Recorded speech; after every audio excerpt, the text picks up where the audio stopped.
Welcome, everyone, to the Islanders Never Say Die podcast. He's I'm your host. back. Was that Grump? He's back. That's right. I'm back, Jim, and welcome to the Islanders Never Say Die podcast. I'm your host, TJ, and with me here, as always, is our NHL analyst and expert, the grumpy old man. They say there's no shame in his game because he's always the same. Can you repeat that intro one more time? Maybe Mr. X will somehow remember it. What? I think he doesn't pay attention. He doesn't pay attention. I just let him spew his nonsense at the beginning. You go with the introduction, the descriptor, then you go with the punchline and then the name. You're putting me to sleep, Grump. Even a simpleton such as yourself should be able to figure that out. Yes, but we've got here the grumpy old man with us. And we've got the magnificent Son X, the king of comments tonight. Next time, baby. On the show. For those of you who are new to the channel, welcome. This is a Islanders podcast that takes place, every week takes place here. We'll be talking about that here on today's show. But if you're new to the channel, this is an Islanders podcast where we talk anything and everything New York Islanders. So we talk, what's going on currently, what's going to happen in the future, and what the team should be doing. As well as I think we add a good little mix of humor, comedy, and a little bit of emotions thrown into the mix as well. So if you're new to the channel and if you like the content, you like the podcast, there's a few things I ask you to do. I ask you to subscribe on YouTube so you don't miss out on any of our future episodes, and to like the video, because apparently if you like the video, number one, it lets myself, Grumpy, and Son X know that you like content we're putting out, right? So that's always a big plus, right? We know that you like what we're putting out. And also, it lets us, apparently it helps the algorithm. It helps get this podcast out to the masses. It helps us, I guess, spread the word of realism for Islander fans. And one more item, too, of housekeeping. We do have a secondary podcast called TJ and the Grumpy Old Man.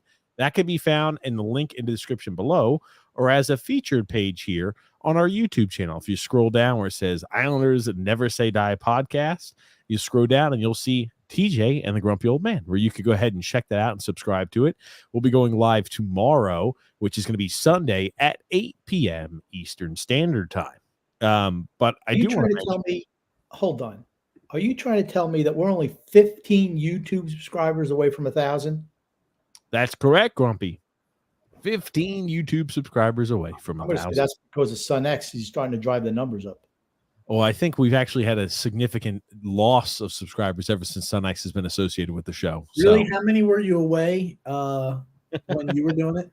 I have no idea. X. I think you guys were like 370,000 off or something. No, I think we were 25 away. Now it's 15. 300. Look at that. 10 new subs since me. Wow. X is killing it. I'm not going to say it's a trend, but I think those were charity subs, though. I did pretty much I pled and begged for subs. One of the podcast shows, I was like, please give us subs, please. The one thing I don't like to do. So good to see shameless promotion there. Right. It's not too far past X to do.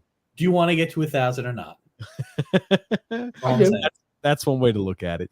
But today we're going live on Saturday evening, a little after 8 p.m. Eastern Standard Time. And we're going live at the start of the second period of the Islanders against the Boston Bruins game. Man, oh man, I'll tell you this much, right? The Islanders absolutely carried action in that first period. I mean, completely dominated. Was that not a hold or a hook there by the Islanders on the way back in that transition?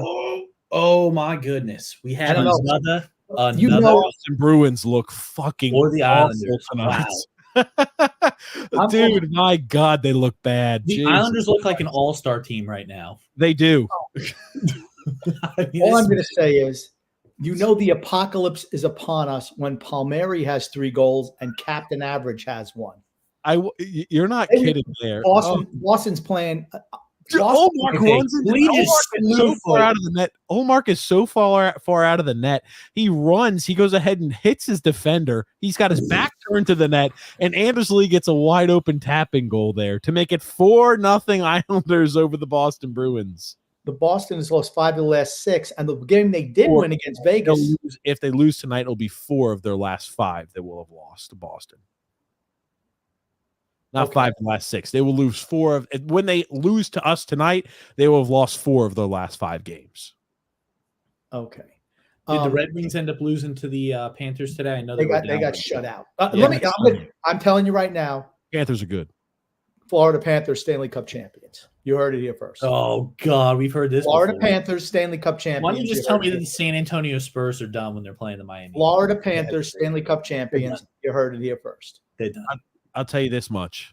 Boston, the wheels are starting to come off for Boston as they're struggling right now. Okay. I don't know if they can right the ship, but losing 4 of their last 5 games, and you look at some of the opponents they're losing to, it's not like, okay, those are quality losses.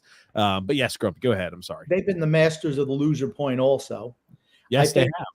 I think, notwithstanding, this game won't go overtime. The Islanders are going to win this game. And, they talked about at the beginning, you have to come out ready to play when you're playing against a team that is, desperate. The Islanders are in desperation mode. Correct. I mean, and let's be honest, right? The Islanders are starting to ratchet it up a little bit, but they still have there's still so many teams ahead of them and with games in hand that it's not necessarily the points. It's all the teams ahead of you who have games in hand. That's problematic for the Islanders. Boston should be ashamed of what they've done tonight. I honestly, as a coach, the fact that you come out there and you look just as equally as shitty at the start of the second period as you did in the first period, I'm sorry, right? Like that pathetic play on their part. And the Islanders have taken it to them since the start of the puck drop until current right now. The Islanders have controlled action. They've controlled the tempo of the game. They've controlled possession. They have dominated the Boston Bruins up to this point right now today. Full stop, though. We do have to put in consideration it's not the third period yet, so there could still be a possibility the Islanders lose this game. We've seen this played out before. It's a 4-goal lead. It's a 4-goal lead, X. I don't know about that. That's going to be, you asked me last time how many goals, do the Islanders have to be up by in order for you to feel safe for the lead? 4 goals is where that is. The way Boston's playing tonight, Boston's going to get run out of the building. If Boston scores a goal before the third, I think they still have an opportunity to win the game. I don't. No shot, no. No way. I don't know. Ask the Rangers. They've played so poor. X, it's the way that they're playing. Boston has played so poor from puck drop until now. We've got more than twice the amount of shots as the Bruins. We've controlled all the action.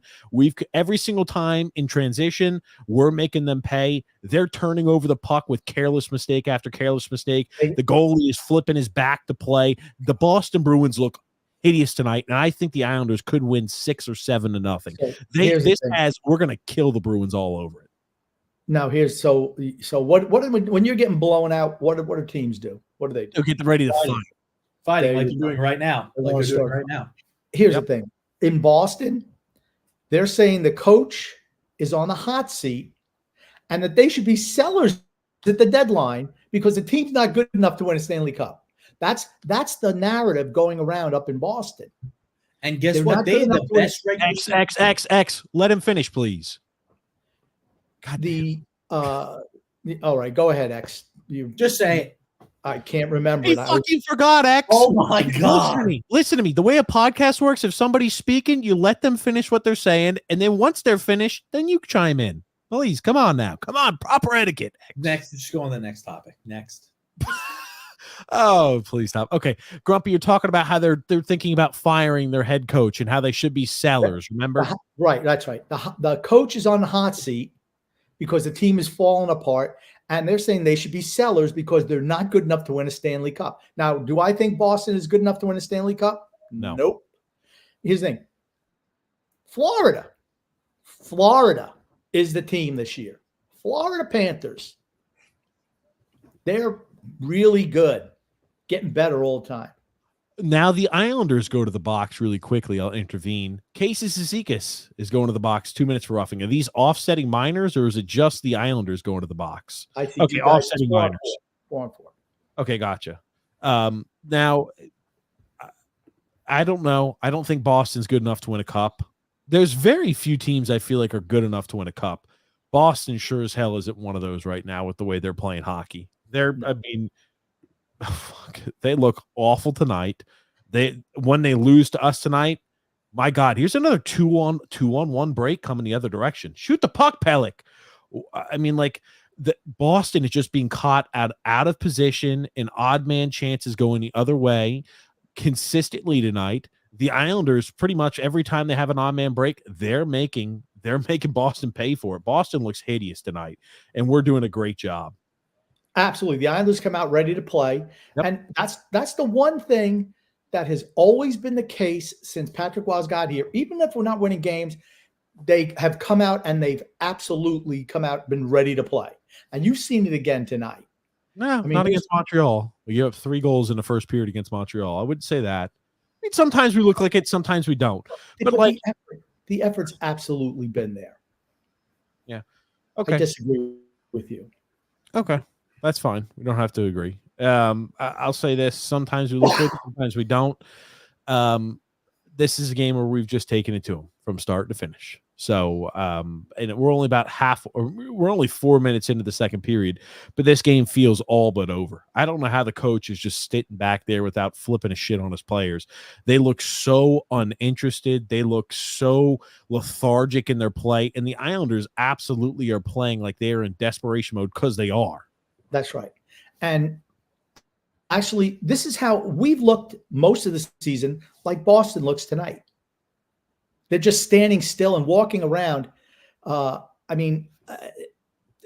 just stagnant. They're just stationary. It's a bad game for them. It's a bad game. And they've absolutely been slumping, but that's not to minimize how well the Islanders have played. They come out to play. Look at that again. Romanoff almost buries an opportunity because the defender gets beat around the edge, and then your forward 11 isn't marking the man and back checking and picking up the guy who needs to be picked up with Romanoff, and he gets a wide open shot opportunity.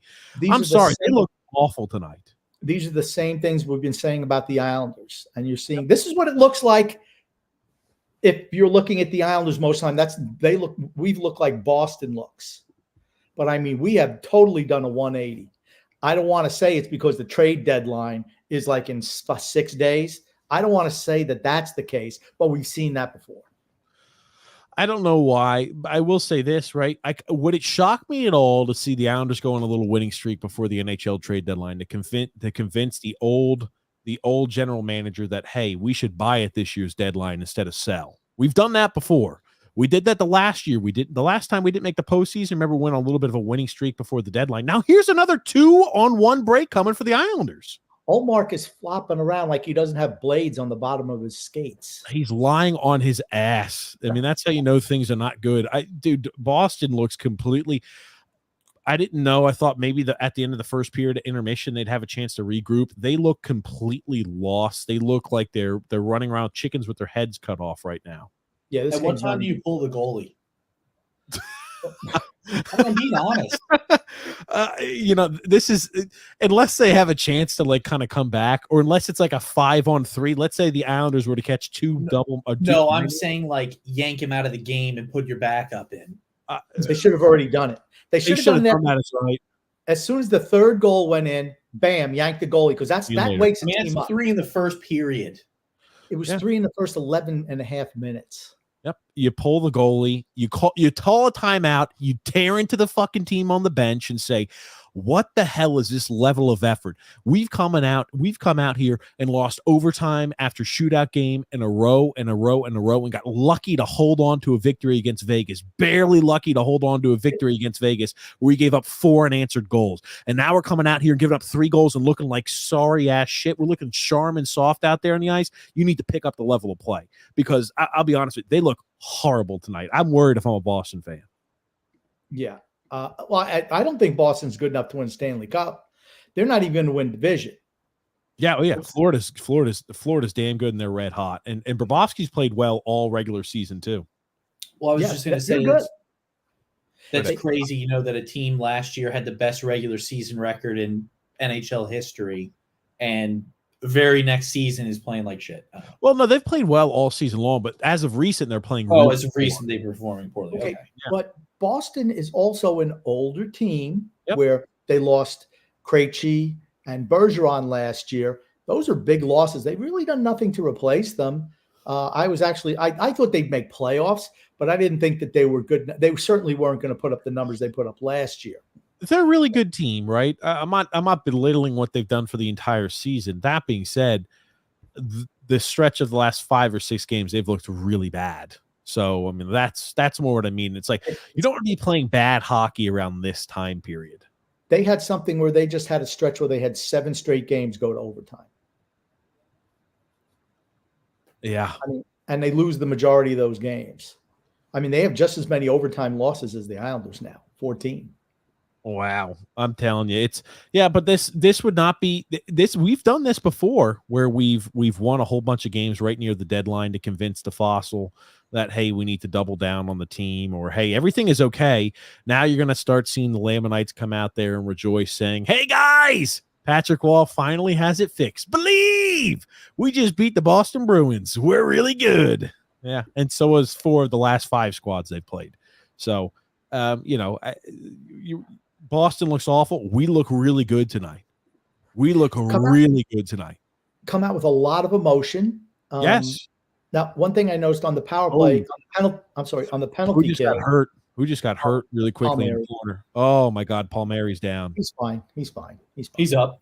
He's skating around. Simon Holmstrom is off of the penalty kill unit with Pajot. See you later. Why? Because he's goal hanging.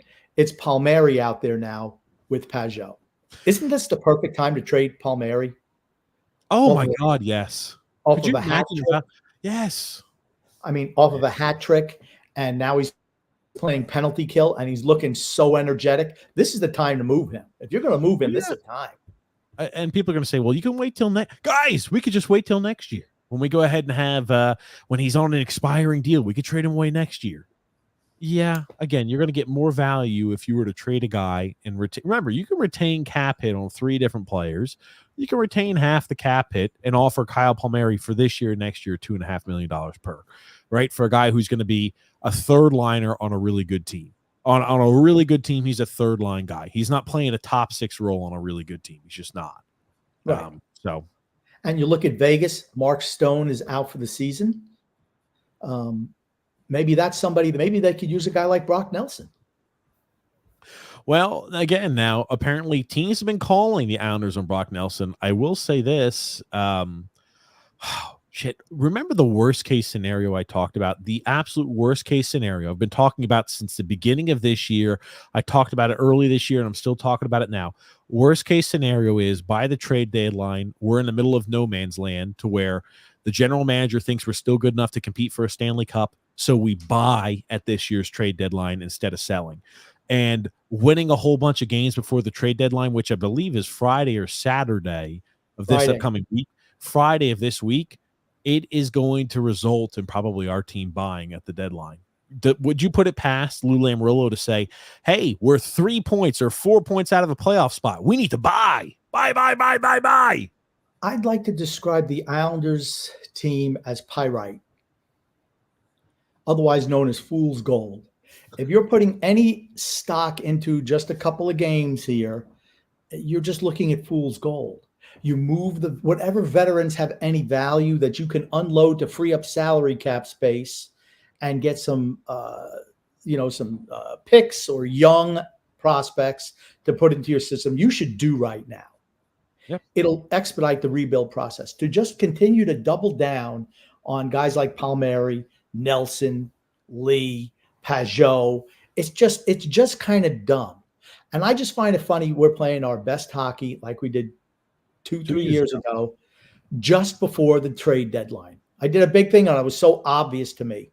Anders Lee all of a sudden picking his play up. And even tonight, he scores, and you're just seeing they're playing their best hockey the week and a half before the deadline, the trade deadline.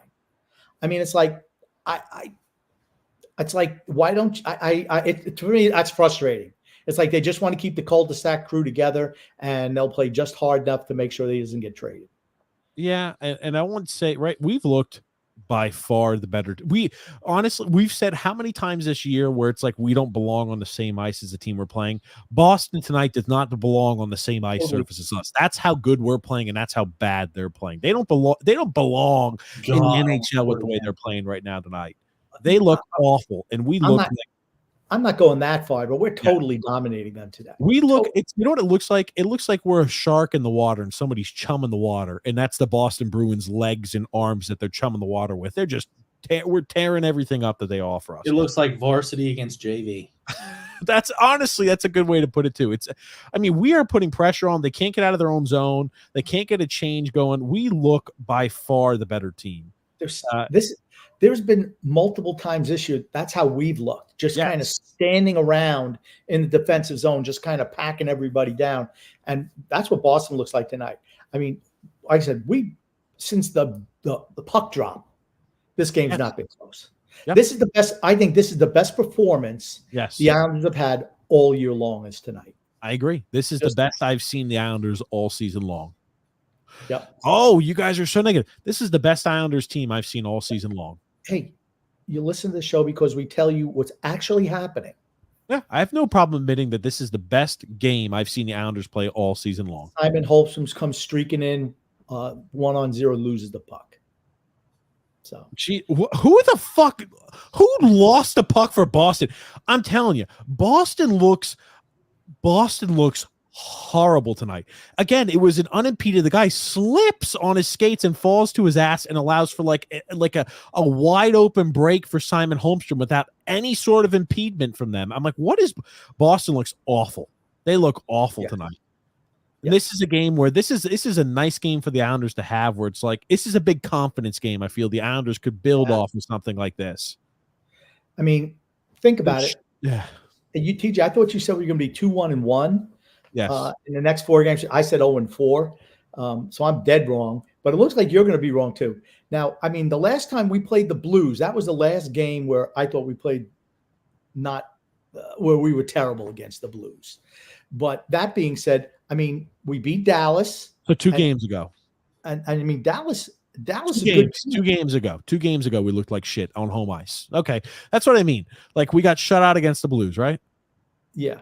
And then Dallas, Detroit, and now Boston. So 3 games ago. Detroit is a team I thought that they had opportunities and they just kind of missed them. Here's the problem, though. Yeah, I don't know if you've noticed, Ilya Sorokin in net every single night. Every night, Ilya Sorokin's in net. What have we said about that? What happened last year with Sorokin in that every single night? And again, right? It's the same exact spot we were last year where we're in desperation mode to win. So we can't trust putting Varlamov in important games. He's not a guy we could say, yes, we need to be playing Varley against the Bruins. No, we've got to put our best goalie out there every single night because we're in a spot where we have to fight for every single point. Now, Sorokin hasn't had to do anything spectacular. The last game that Varley played was the game against St. Louis. St. Louis, where he got lit up. Where he gave up 3 goals in 32 seconds. Yep. But hey, good news for the Islanders. I don't think the Devils played today. Jack Hughes missed a penalty shot with 2 seconds to go last night. Would have tied the game against Anaheim of all teams, and they come out losing that game. Bad loss for Jersey. Devils, unless they bring a goalie and have no shot this year. My God, look at all the people falling all over the place on the ice. How shitty is our ice surface? They're clumsy. Oh my gosh. Maybe the Bruins forgot to put their blades in. That's why they're falling down and look so slow. What it looks like right now. Maybe they just suck. Yeah, they look awful. I mean, we're right now, and again, rightfully so. We're just leaving both our defensemen back. We're not even having them join the forecheck. Hey, stay back in transition. No need to. We're up 4-0. But when we get a counterattack, pass. What? No, actually, TJ, we lost to the Blues, and then right after that, we lost to the Lightning, and then we beat the Stars and the Red Wings. Oh yeah. That's right. Whatever it was. We played shitty against the Lightning. We played poorly against the Blues. That's why, like you were saying, oh, there's so much more effort consistently. That's not the case. We have more effort tonight. Oh my God, it's 5-0. They look fucking awful. The Bruins honestly should. I don't watch enough of the Bruins games. Now, this guy, what the hell his name is, Ovalchek, just keeps releasing. Just oh my God, Carlo just turns the puck over, just drops it. Brandon Carlos looked awful.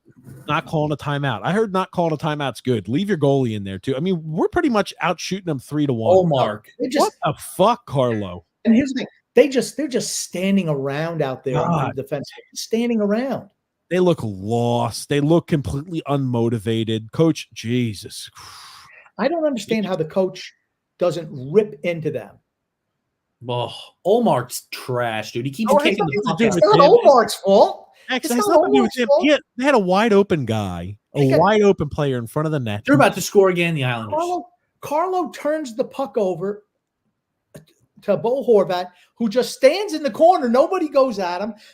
Then here comes Brock Nelson, comes right to him. The first shot, the goalie tries to stop the pass out from behind the goal line. He misses it. I mean, that's not the goalie's job. Right to Nelson. Nelson skates in, takes a shot, it's saved. Then he takes another shot and pops it in, and they're all just standing around watching. I don't know how the coach doesn't lose his freaking mind. Jim Montgomery is one of them. I remember Bruce Cassidy used to be the head coach of Boston, and he was too mean for the Boston players. They didn't like it. He was too mean. So they bring in this softy who I didn't like. If you remember at the time, I didn't think he was much of a head coach, Jim Montgomery. And, and he's, the players' friends. That's what he is. I'm friends with the players. And, here's what happens with the player-friendly coach. They take advantage at time. I mean, I'm not saying that that's what's happening there, but I don't understand how you get so dominated in the first period and then have no push coming out in the second. I don't understand that. You know what? Screw it. We're just going to play with 2 or 3 guys. I hope we get beat 25-0 tonight. God. Just to show you. I don't know how coach doesn't call his timeout. I don't know how he doesn't tear into the team.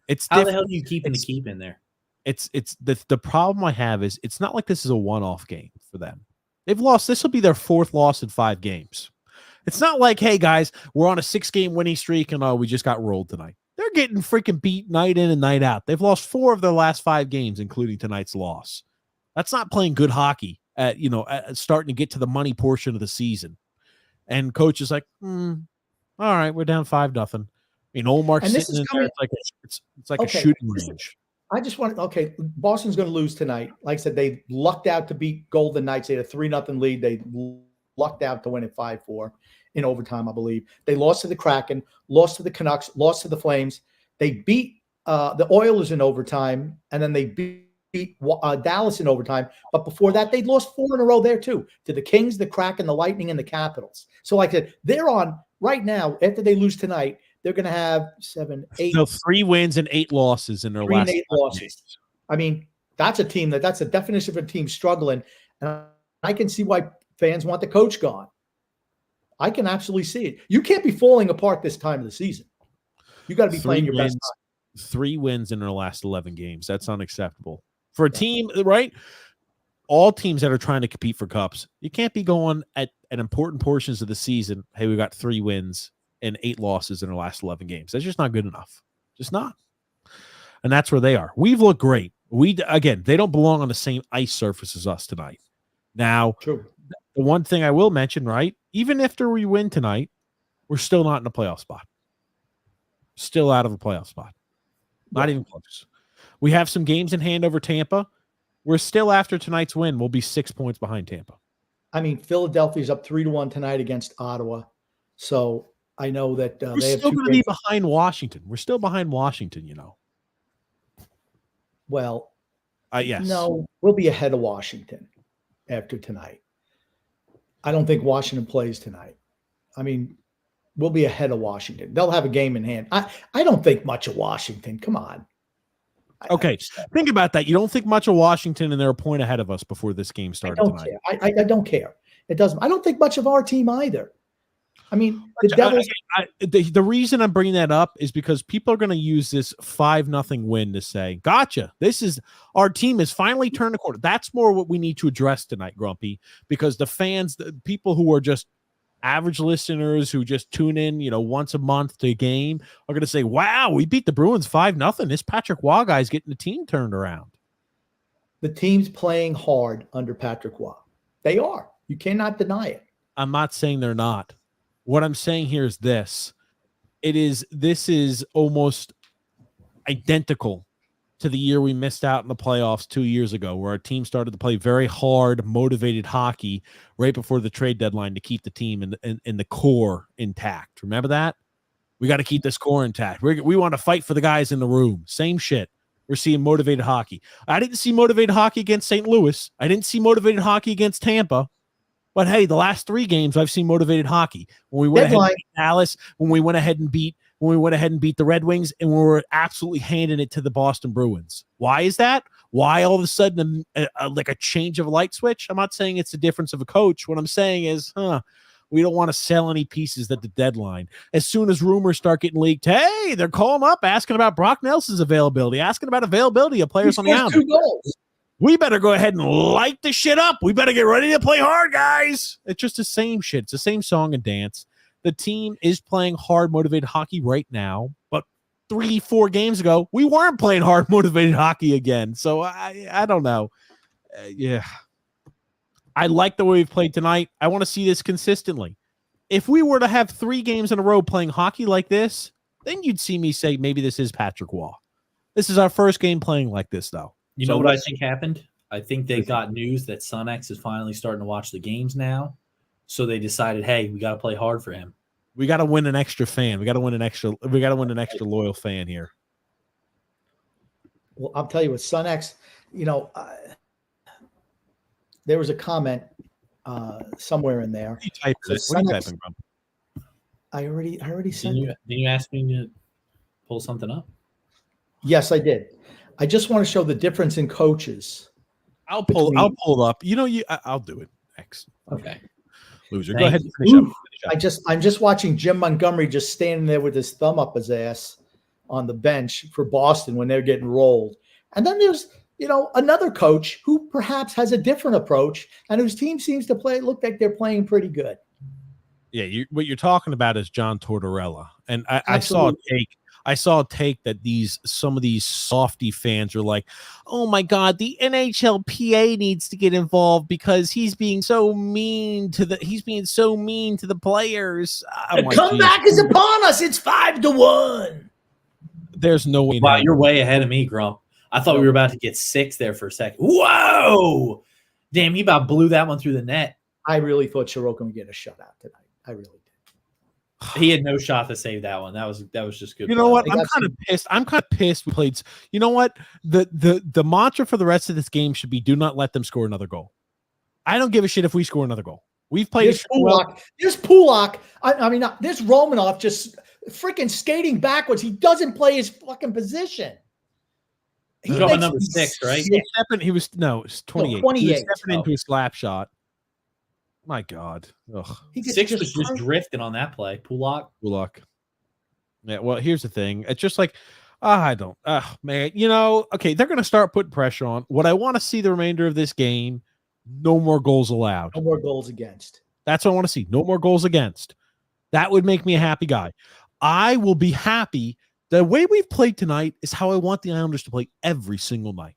I love what I've seen tonight from us. I love it. Did we get a little bit of help due to poor play from the Bruins? Sure, we did. I won't ignore that. But I love the way we played tonight, and I love the way we're playing. If we were to play like this night in and night out, I'd be singing a different tune. I think we're a real cup contender. We've looked spectacular since the minute the puck has been dropped until current. Not a cup contender, but we'd be a team that would absolutely be safely in the playoffs. If we were playing like this right now, I think we were a team with good goaltending that could make some noise. It's just one game, though, right? Like, what do we say? You use the law of averages. You talk about probability, not possibility. It's possible that we have games like this.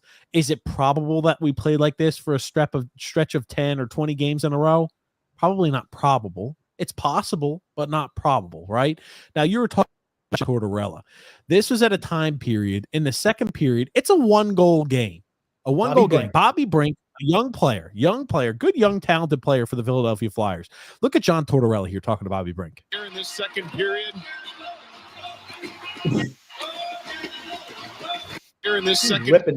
I love it. He's pissed as shit. He demands his players. He demands his players to show up and to do what he asks them to do. And if you don't, you're gonna fucking hear about it during the game, after the game, and film study. You're gonna hear about it. Do what your assignment is, and don't get lax-minded on the ice. That's what John Tortorella wants. He probably said, "I'm a crippled over here with my busted ass thumb, and I could play better than you out there." That's probably what he said to him. I do want to hear what John Tortorella said in the post game, because that all be funny. I'll pull it up here in a second. But go ahead, Grumpy. Yeah, I just want to say, there's no way that anyone with a brain could say that Philadelphia is more talented than the New York Islanders. It's just not true. It's just not true. We have more talent than they have. But they're producing because of the coach. Now, we know he's got a short shelf life. But, I mean, if you're Philadelphia, you got to be like, man, this is great. When this guy farts, it smells like flowers. That's how good they're playing under him. He's he's a throwback. He's one of the last coaches who do that. I mean, everyone knows I hate the Flyers, but I think he's coach of the year candidate. Yes, absolutely he is. He should be coach of the year. That team blows. The team is young. The team has a lot of pieces that, they're very far away from being, I think, a really good team on paper. And, they absolutely have outperformed what I've expected from them this season, without a doubt. And can you see what he says in the post game presser? I was trying to pull it up, but it's going to take me more time than just that much. Well, we can get some comments. We got a lot of those. Well, yeah. If you could just quickly before we start doing comments, can we maybe do the ad read and then start jumping in some comments? Okay, that's fine. We're about 39 minutes in. Let's go ahead and jump into today's ad read. Today's podcast is brought to you by DraftKings, right? DraftKings Sportsbook, as we've talked about there plenty of times. They do a great job there for us. But, we know that hockey games move fast, but with DraftKings Sportsbook, an official sports betting partner of the NHL, you could score faster than anything happening on the ice. This week, new customers can bet. I'm thinking it says can bet $5 and get $200 instantly in bonus bets. And again, you've heard us talk about, the same game parlays. You've heard us talk about, if you were to say, hey, I'm expecting Sorokin to allow 1 or less goals. I'm expecting Noah Dobson to have at least a point. I'm expecting Kyle Palmieri to score a hat trick. You can add up a whole bunch of wagers to get even bigger payouts there with same game parlays. But download the DraftKings Sportsbook app now with the promo code THPN. New customers can bet just $5 on any NHL game and get $200 instantly in bonus bets only at DraftKings Sportsbook. Again, with promo code THPN. The crown is yours. If you have a gambling problem, call 1-800-GAMBLER or visit www.100gambler.net. If you have a gambling problem in New York, you can call 877-8-HOPE-NY or you can text HOPE-NY. In Connecticut, help is available. In Connecticut, help is available if you have a gambling problem. If you call 888-789-7777 or visit ccpg.org. Please play responsibly. On behalf of the Boot Hill Casino and Resort in Kansas, you must be 21 years or older, but age varies by jurisdiction. It's void in Ontario. Bonus bets expire 168 hours after issuance.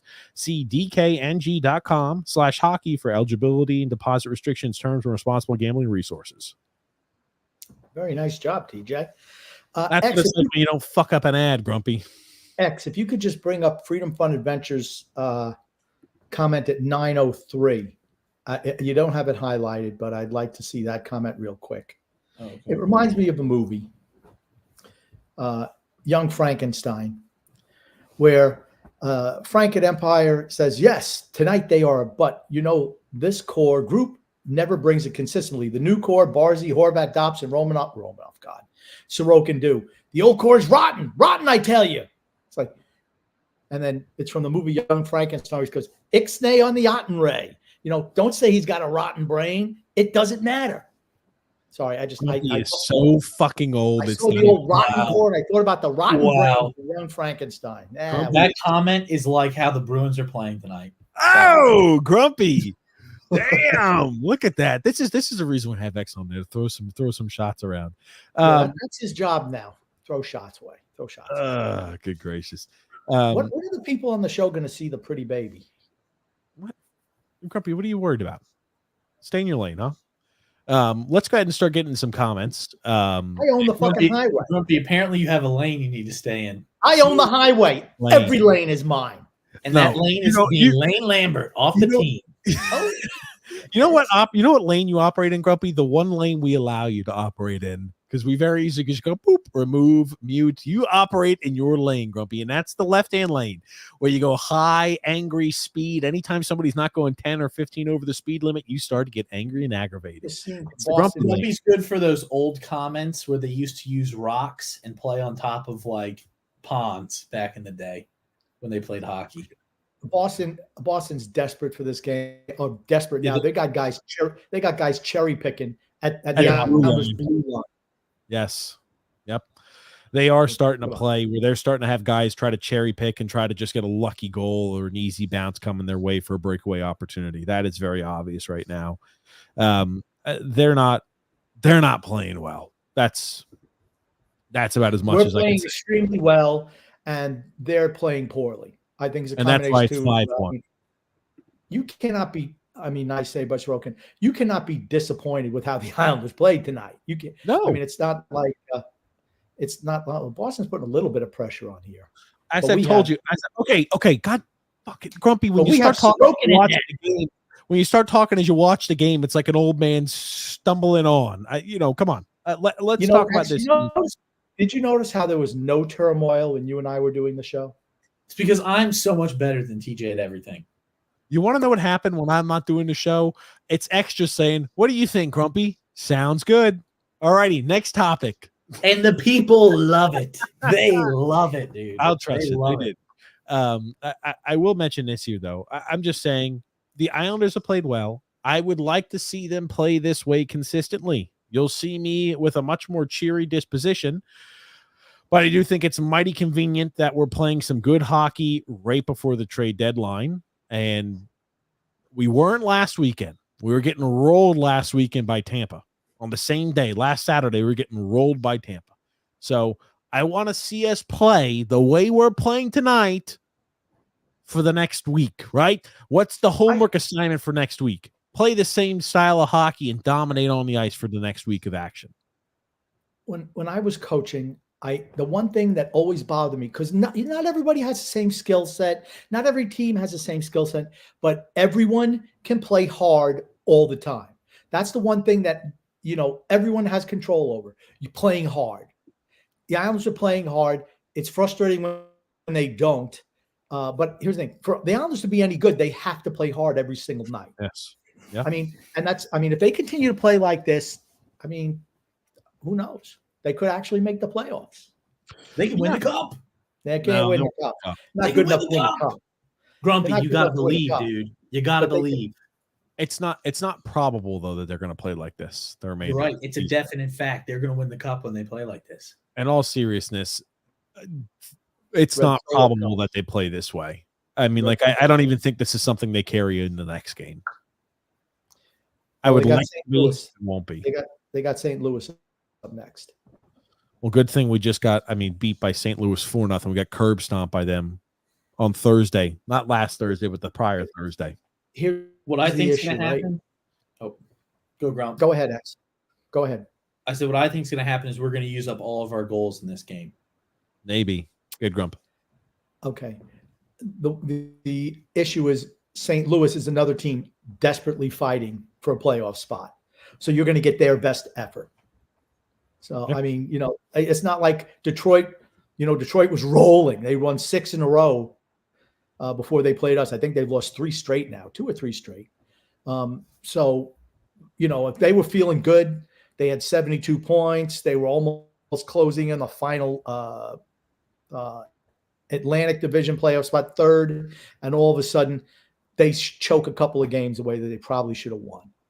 I mean, that's what happens with these young teams. Now, like I said, St. Louis battling. I think they're 8th in the Western Division, in the Western Conference for a playoff spot. So you're going to get their best effort. They're not going to come out flat like Boston did.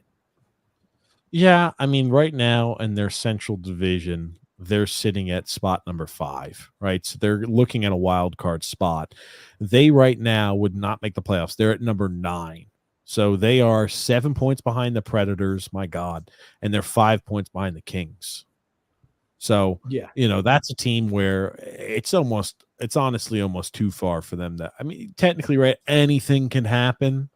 And I mean, the Predators have won 8 games in a row. The Nashville Predators have won 8 games in a row. Tough to jump over teams when, again, it's all about the teams you have in front of you, because teams will get hot, teams will get cold.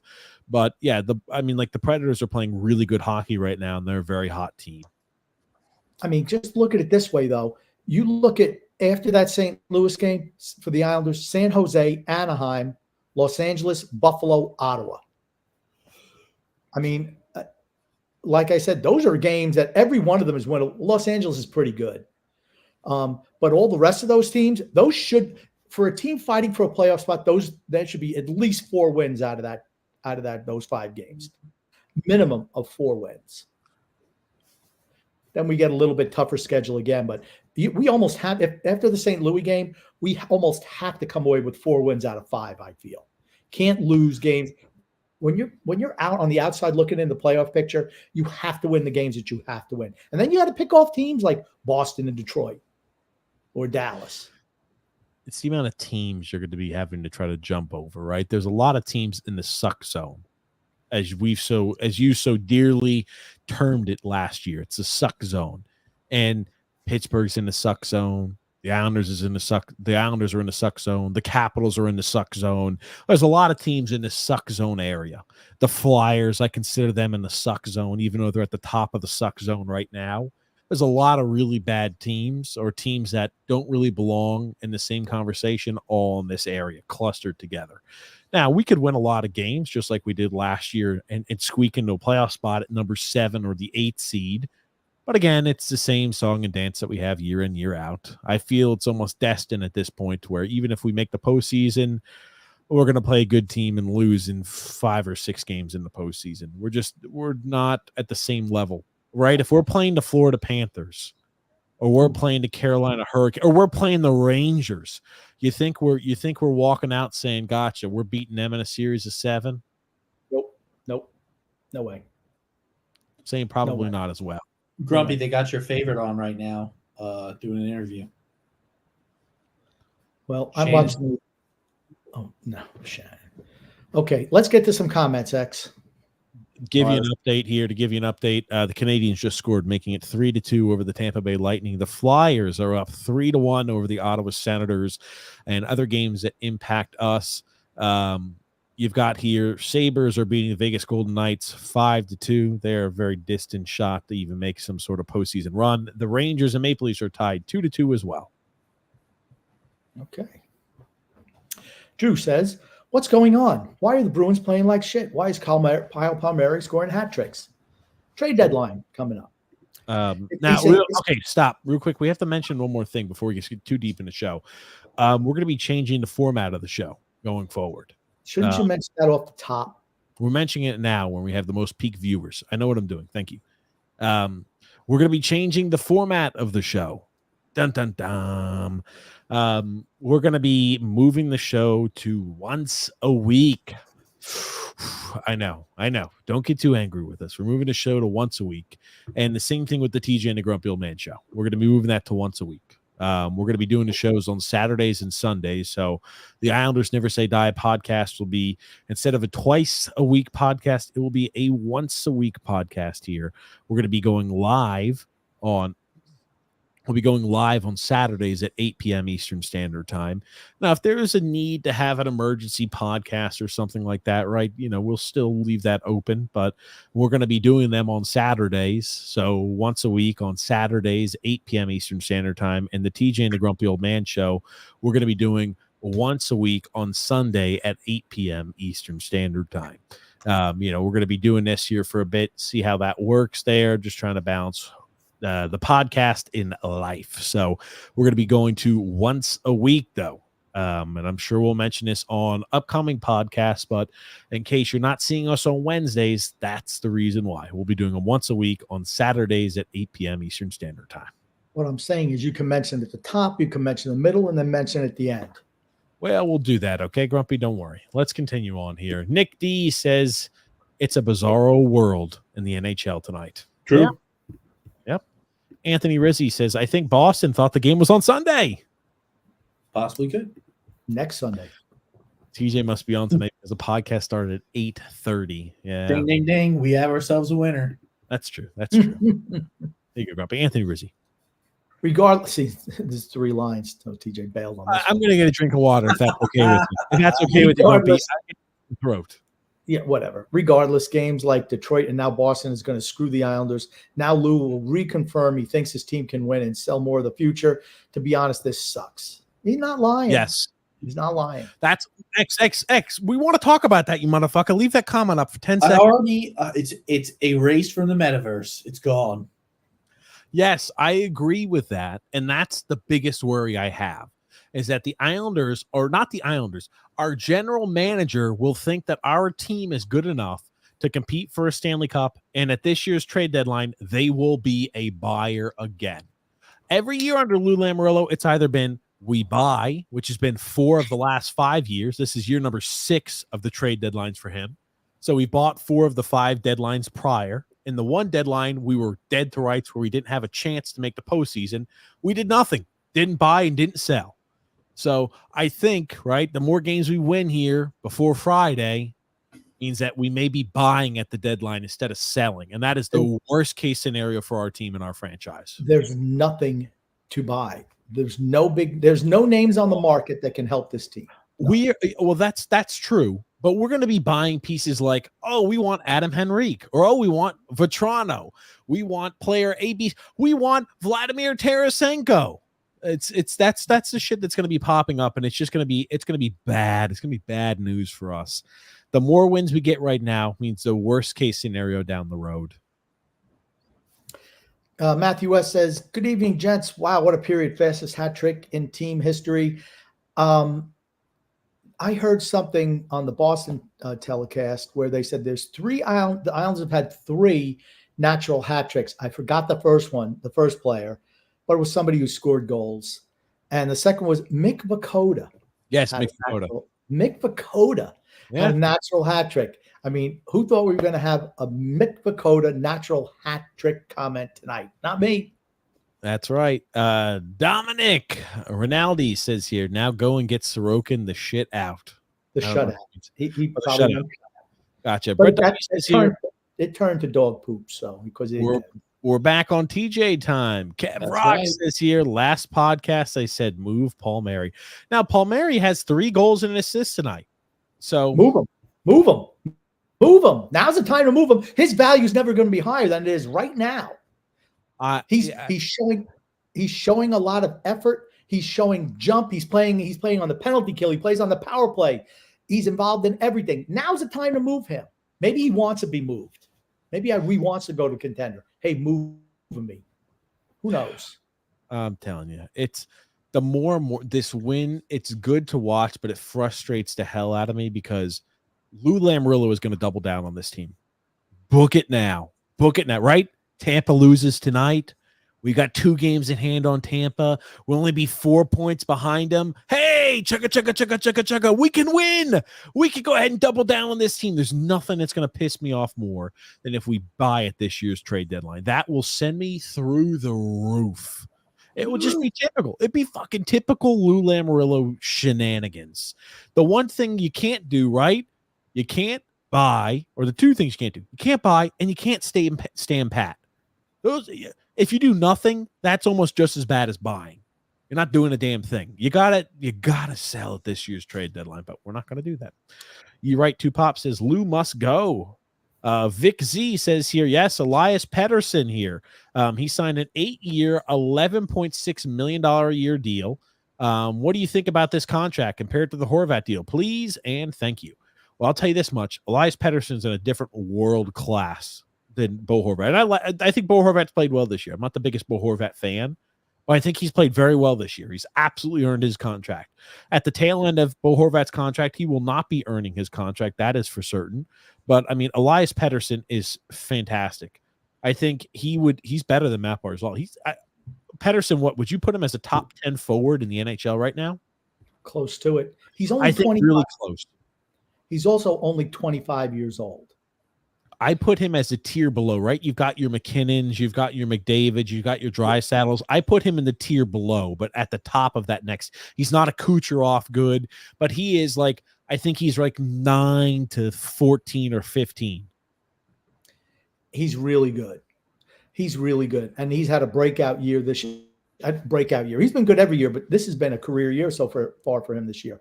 11.6 million. The cap's going up at not this season, but it's going up in the next couple of years. And that, I mean, like I said, you've locked a guy who's 25 up for 8 years. That's when you want to do it. By the time he's 33, hey, let's see what he's got left. You trade him, whatever, you let him go to free agency. They've got him locked up for the prime of his career at a salary that maybe looks a little expensive now, but it's certainly not top of the league. But like I said, I think it's a great move by Vancouver locking him up. It's a difference. They didn't want to give that money to Horvat. And would you rather give that money to Horvat and keep him or give it to Pettersson? I mean, I think it's a no-brainer. Yeah, if you give any sane person to say, hey, would you rather have Elias Pettersson or Bo Horvat on your team? Who would it be? The answer every single day of the week is going to be Elias Pettersson. That's without a doubt. I think it's fair to say he's a top 10 offensive player in the league. Top 10 I think forward. he's a top 10 forward. I think he's right. He's not right. I'm not putting him at the level of Kucherov. I'm not putting him level of McDavid, Draisaitl, McKinnon, etc. He's that tier right below where I think he's still elite. He's not franchise like one of the best icons right now of the game. He's the level right underneath, which is elite in my opinion. Yep. Could the intro be any longer, says Tony, perpetual mediocrity cheese? Yes, it could be longer. We can make it 5 minutes if you like. What's with the freaking wrenches? What's with the wrenches? That means that they have the ability to, like, remember when those sex bots were commenting in on the show? They're moderators, so they have the ability to, that's what that wrench means. TJ neglecting his fatherly duties for his podcast. Well, that's why we're only doing once a week. That's why we're doing only Saturdays and Sundays, only on the weekends, so I'll have a little bit more time. Kev Rock says the stash is in playoff form. That's right. The stash is there. Frank says, let's fucking go, Islanders. Ryan Young says, nothing to complain about with this first period, but I bet some will find a way anyways. Ryan. I know. Ryan likes to comment on Twitter about how we're so negative, how we're this, how we're that. Ryan, again, our team. Well, I don't think there was any complaining about our first period. I think the whole game we dominated. We've said already, this has been the best game I think it's the best game they played all year. Third period is still there, but still, this is the best game so far through the first two periods we played all year. I'll just put it like this to you, Ryan. The team is not in a good spot right now where 20 some odd games left in this. Was it 20 games or 21 games left in the season? After today, it'll be 21 games after today. 21 games left in the season, and we're 22. Sorry, 22. 22 games left in the season, and you're going to be how many points out of a playoff spot? Is that something to be excited about? Half the teams in the NHL make the playoffs, right? 16 teams make the NHL playoffs. There are 32 teams in the league, and we are not in the top half of the league. Is that something to be proud of, or is that something to be disappointed in? My opinion, if you're not at least average, something to maybe be disappointed in. But some people are okay with being below average, not me. Michael Bichet, Grumpy. Michael Bichet says, congratulations, TJ. Wondering if you getting enough sleep. Yes, we are. Yes, I'm getting some sleep here. I'm running the evening shift, but thank you there, Michael. And Big Isles fan says, congrats, TJ. Thanks so much, Big Isles fan. Appreciate it. Thank you. Rick Roma says here, so Lou is 100% adding after tonight's game. I'm worried about that. Good news is there aren't any good young prospects to trade. Bad news, a first-round pick is definitely on the table. Yes, it is. I love people like, oh, there's nobody that we could trade a first round pick for. Look at what people are getting traded for right now. As I've always said, it's simple economics, right? The demand to win the Stanley Cup is always the same. You just have less valuable players now. So you're still going to be paying the same amount because the demand is still the same. You're just not getting the same return because the value isn't as good. The return for players is always greater at the trade deadline as opposed to the offseason. Always. Yes. Always is right. That's why you move guys at the deadline. Mm-hmm. Next, Mr. Right. X. Drew. Sorry. Drew says, to be honest, I was paying way more attention to the NFL Combine today than the Islanders right now. Is it weird that the NFL Combine was happening here in March, the first week of March, the second day of March? I thought that was odd. It usually happens later on in the year, doesn't it? I tell you what, I know we're going to talk about this tomorrow, but it's like, look at all these guys backing out of everything. Won't even let them do physicals on them. I'm like, why are you even there? I heard somebody pulled their hamstring or something while they were running today. Well, you're going to pull your hamstring. You're going to pull your fucking hamstring. Stretch more. No, if you're going to pull your hamstring, you're going to pull your hamstring. Doesn't matter if you're running here or running someplace else. You're going to have to run. Teams are going to want to know what they're getting in for you. And I'm just like, all these people are like, oh, no, I'm not going to do that. No, I'm not going to worry about this test. Hey, Grump, do you like the fact that the players don't throw anymore at the Combine? It drives me crazy. What the heck? That's what I mean. You know what? Seriously, if you're not going to take part in anything, we're just not even going to invite you. We're going to invite some other kids who normally would not get an invite to the Combine. If you're not going to do anything, stay home. What do you mean? They're standing there and they're looking pretty and they're answering questions. No, you just stay home because you know it's about this. The Combine is about giving kids a chance to showcase their athletic ability, so all the teams get to see them. If you got Caleb Williams and Jalen James Daniels, if you have all these guys who don't want to partake in anything or not do anything, there's no reason for you to be there. None. We don't want to talk too much about that because this is obviously an Islanders show, but let's move along here. But I understand, Drew. The X Factor, says Michael Boucher. We're just about at the start of the third period. The Islanders third period has started. They will close this game out. There's no way they can blow a third period 4-goal lead, right? No way. No way. I think they can blow it. I know we've blown leads before in the past. 4 goals in a period would be, I think, out of the Islanders' reach. Let me put it to you that way. Okay. The Islanders not losing tonight. If anything can happen, right? If the Islanders lose tonight, the season's over. Yes. The season's over. You can't lose a game where you have a 5-0 lead. Cannot let that happen. Perfect time to trade Nelson, says Michael Boucher. Absolutely. I agree. Flex Crew says Sunex is the type of guy to clean his fishbowl on New Issue Day. What the hell does that mean? I don't know. Maybe the room because it looks like a fishbowl. I don't know. It looks like you live in a fishbowl. Paul Mary hat-trick in 12 minutes. Yep, that's right there, Frank. It was nice to see. Dave Johnson says here, as usual, the guys who most need to be traded are turning it up just before the trade deadline. Lou is pulling out the Rolodex to add more vets. Yes, you're exactly right. The people that have value, the people that could be traded, the people that need to be moved from this team. No, you shouldn't trade me. I'm part of the solution. Look at this. I just had 3 goals and 1 assist tonight. You need to keep me. Ugh, man. Yeah, the Florida Panthers, Stanley Cup champions, says Drew here. And he says, mark my words, this is going to be the game that convinces Lou to give up another first-round pick. Yep, that is what I'm worried about. That is the worst case. Would that not be 5 in a row? Yeah, that would be 5 years in a row without having a first-round pick. I heard that's how you make your team better. In the history of the NHL, there have been 4, including the Islanders. The Islanders are one of these teams. There have been, oh, wow, we're headed to the power play. Okay, gotcha. I'm sorry. In the history of the NHL, there's only been 5 occasions to where a team has not had a first-round pick for 4 or more years. The St. Louis Blues back in like the 80s and the early 90s, so before I was born, they did not have a first-round draft pick for 6 seasons in a row. That was the longest in NHL history. Grumpy, let me finish my point, please, before you start chiming in. The Rangers did not have a first-round draft pick for 4, and now the St. Louis Blues did not win a Stanley Cup. Did not have a first-round draft pick 6 years in a row, didn't win a Stanley Cup.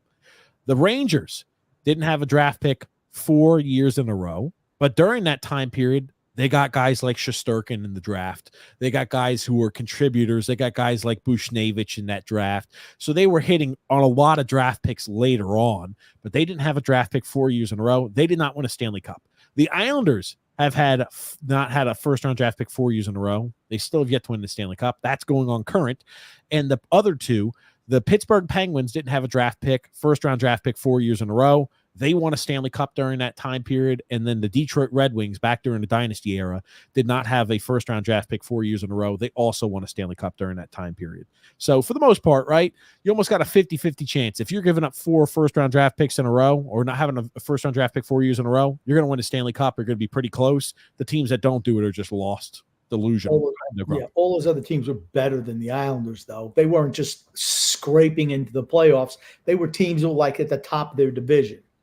Yeah. I just want to say, I'll tell you what, that's a tough penalty. I don't know if I would call that. They called it on Ullmark for delay a game, where Holmstrom takes a shot and it's coming towards him and he just hits it with his stick and knocks it over the glass. That should not have been a penalty. I'm sorry. That should not have been a penalty. So, okay, gotcha. I don't care too much about that. This game's and over. The one thing I did want to mention about Washington, that's 6 years in a row. 5 of those draft picks from St. Louis went from St. Louis to Washington when they signed Scott Stevens as a free agent. Okay. Gotcha. So, and like, again, the most recent one, the Islanders are the current. They've not had a first-round draft pick 4 years in a row. You look at the last team to do that. That was back during 2013 for the Rangers, right? You look at some of the picks, okay? Ryan Graves is a 4th-round pick. He's in the NHL. Anthony Duclair, 3rd-round pick. He's in the NHL. Pavel Bushnevich, 3rd-round pick. He's in the NHL. The next year, they get Shesterkin in the 4th round.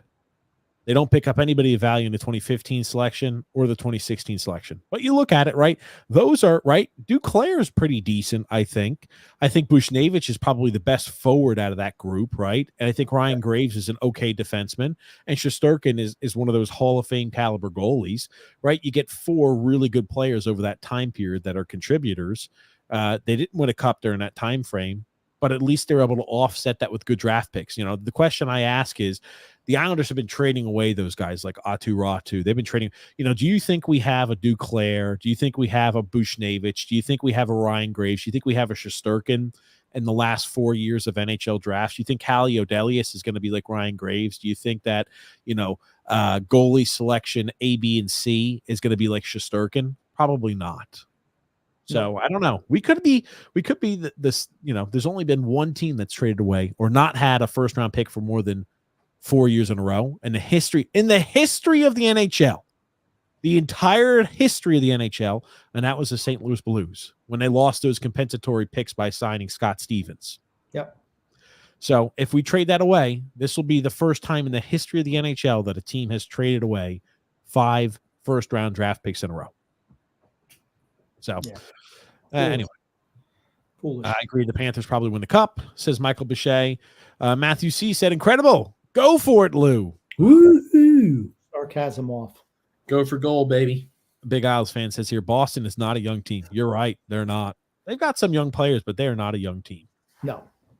Matthew Carbone says, yes, the Panthers have the least goals against this season. Think about it. And they probably had their 2 best defensemen, Aaron Ekblad and Brandon Montour, were out until like the middle to tail end of December. Do you remember all these people last year trying to say, well, the reason Florida squeaked in as an 8 seed and look at all the damage they got to the Stanley Cup finals, or they got to the Eastern Conference finals. What did they get, Grumpy? They got to the Stanley Cup finals and lost. They got to the Stanley Cup finals. Anything can happen. Well, what they forgot to mention was the year prior, they won the President's Trophy. And this year, the year after that big run, they also look like they're going to win the President's Trophy. So they're a lot better team than the 8th place finish they had last year. They're a team that is top half of the NHL. And what proves that? The year prior, 2 years ago, and this year, they're the best team in the NHL. That's what proves it. If Quenneville hadn't been forced out, they would have won the Stanley Cup.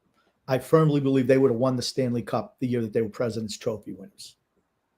Yeah, maybe. Kev Rock says, Grumpy going to play down the Islanders win and say the Bruins are slumping. They are. Well, the Bruins are slumping, but that's not why they're getting beat today. The Islanders just outplayed them, and we talked about that. So. We look great today, and they've looked bad. Both can be true. Rick Roma.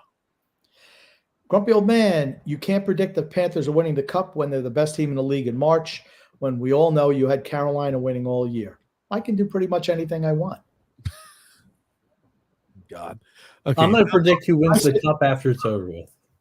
I didn't say – I said if Carolina got a goalie, I thought they'd be capable of winning the Stanley Cup. They had to have a goalie. Dominic Rinaldi. They don't have a goalie. All right. Dominic Rinaldi says, with his Eldorado, this is great to see and sucks at the same time. Lou is going to mess this up somehow. Yeah, if he makes any deals to trade away futures, it's a fail. Brock says, Kyle McLean looking good. He's good. Now, here's the problem I have with it. Guys like this exist in your team, and they're meant to be bottom six guys. Guys like Pierre Engvall. Where's Pierre Engvall now? Bottom six, right? Yeah, that's where he should be. But my point is, you don't need to sign Pierre Engvall to 7-year contracts because you have guys like Hudson Fasching. Last year was really good. This year, meh. But guess what? Kyle McLean, also internal in the system, right? Great. He played well. Fantastic. We're giving him a shot. And great. He's hungry and he's proving it out there on the ice. You don't need to sign bottom six guys to multi-year contracts. You just don't need to do that. And Pierre Engvall's been dog shit this year. Even now on the third line, he's nothing special. He's a bottom six guy. You don't give bottom sixers 7-year extensions. Dominic says here, if they score, TJ, put yourself in the bathroom. Nah, well, I won't bathroom you go, TJ. They scored. Kev Rock says here, I think the Cup stays in the West. Okay. Maybe it's the Jake Roberts. Yes, Jake Roberts says Phil's Fiction is posting on Twitter again. The piece was good while it lasted. Yeah, I was about to say, I don't know what's going on. I texted Phil too. I said, Phil, I said, what is this? I said, you're already breaking the agreement that we've made. Is the season not over again? You flip-flopping on that? It's not even been a week. He doesn't. I keep on telling you, he doesn't have to go on suspension until the end of the year if the Islanders don't make the playoffs. That's when he goes on a year suspension. He doesn't make the determination of when he goes off Twitter. I do, because I'm the guy who made the bet with him. Grumpy, can you show more enthusiasm? Kev Rock says, Vegas, Winnipeg, Vancouver, the Kings, Edmonton, Dallas are stronger than the East right now. But here's the thing. The East only has to play one of those teams, and it's in the final. Yep, I was about to say, sometimes what you see is when there's a really stacked opponent, you see a lot of games going 6 or 7 games in a series, and they wear it and they beat the hell out of each other, and it leads to a really good matchup for an Eastern Conference team where they get an easy pass all the way to Stanley Cup, and they win despite maybe not being the better of the two teams. The Stanley Cup playoffs is the ultimate battle of attrition. Yes. Without a doubt. Okay. Drew says Florida's been killing and Matt Tkachuk has been injured for the majority of the season. Yeah, wait till he comes back. They just want to make sure he's back by playoff time.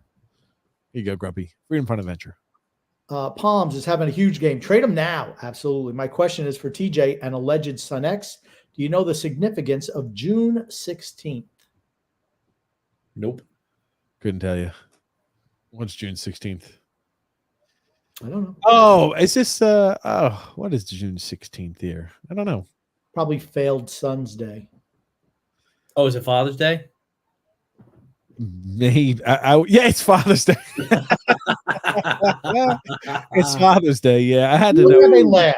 Look how they laugh. Here you go, Grumpy. Rick Roma. Failed Son's Day, like I said.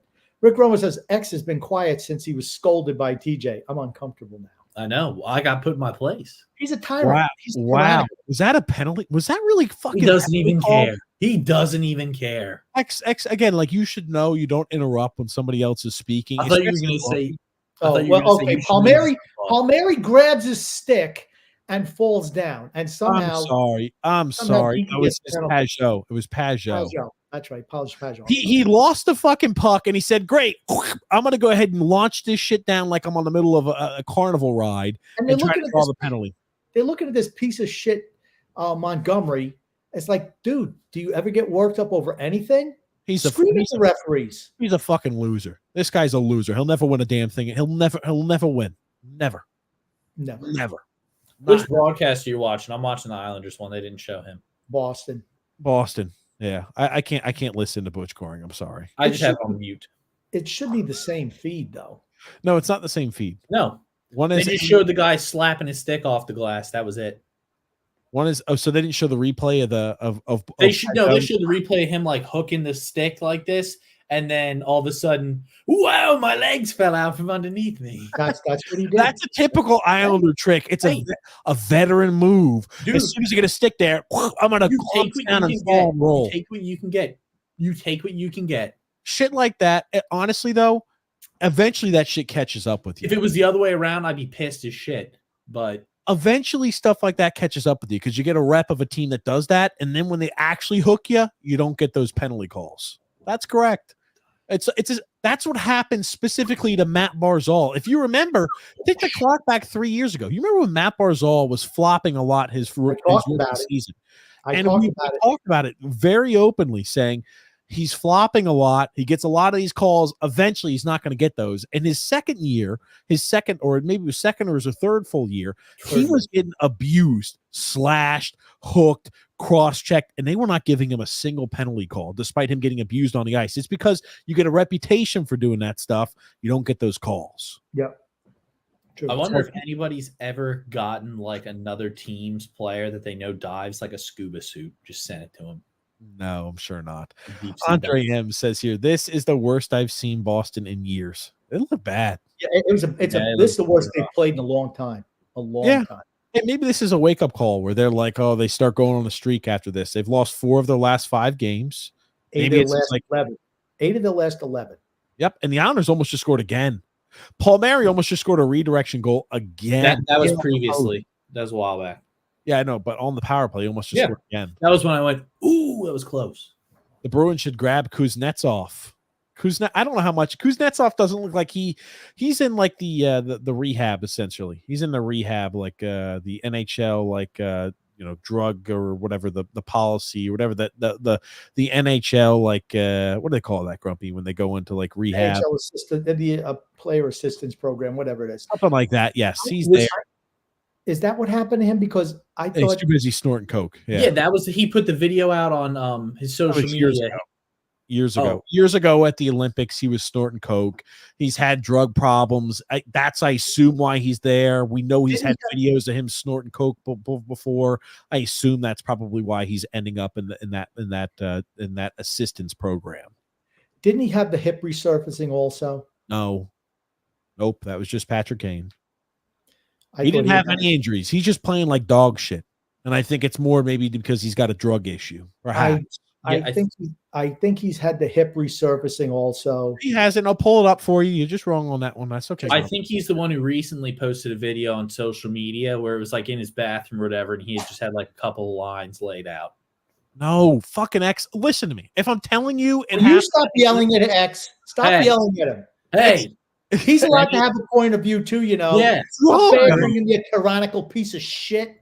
It's wrong though, Grumpy. That's all I'm saying. I swear to God, there was some player recently had a video that came out of him. He had 2 lines as Snifferoony in the bathroom.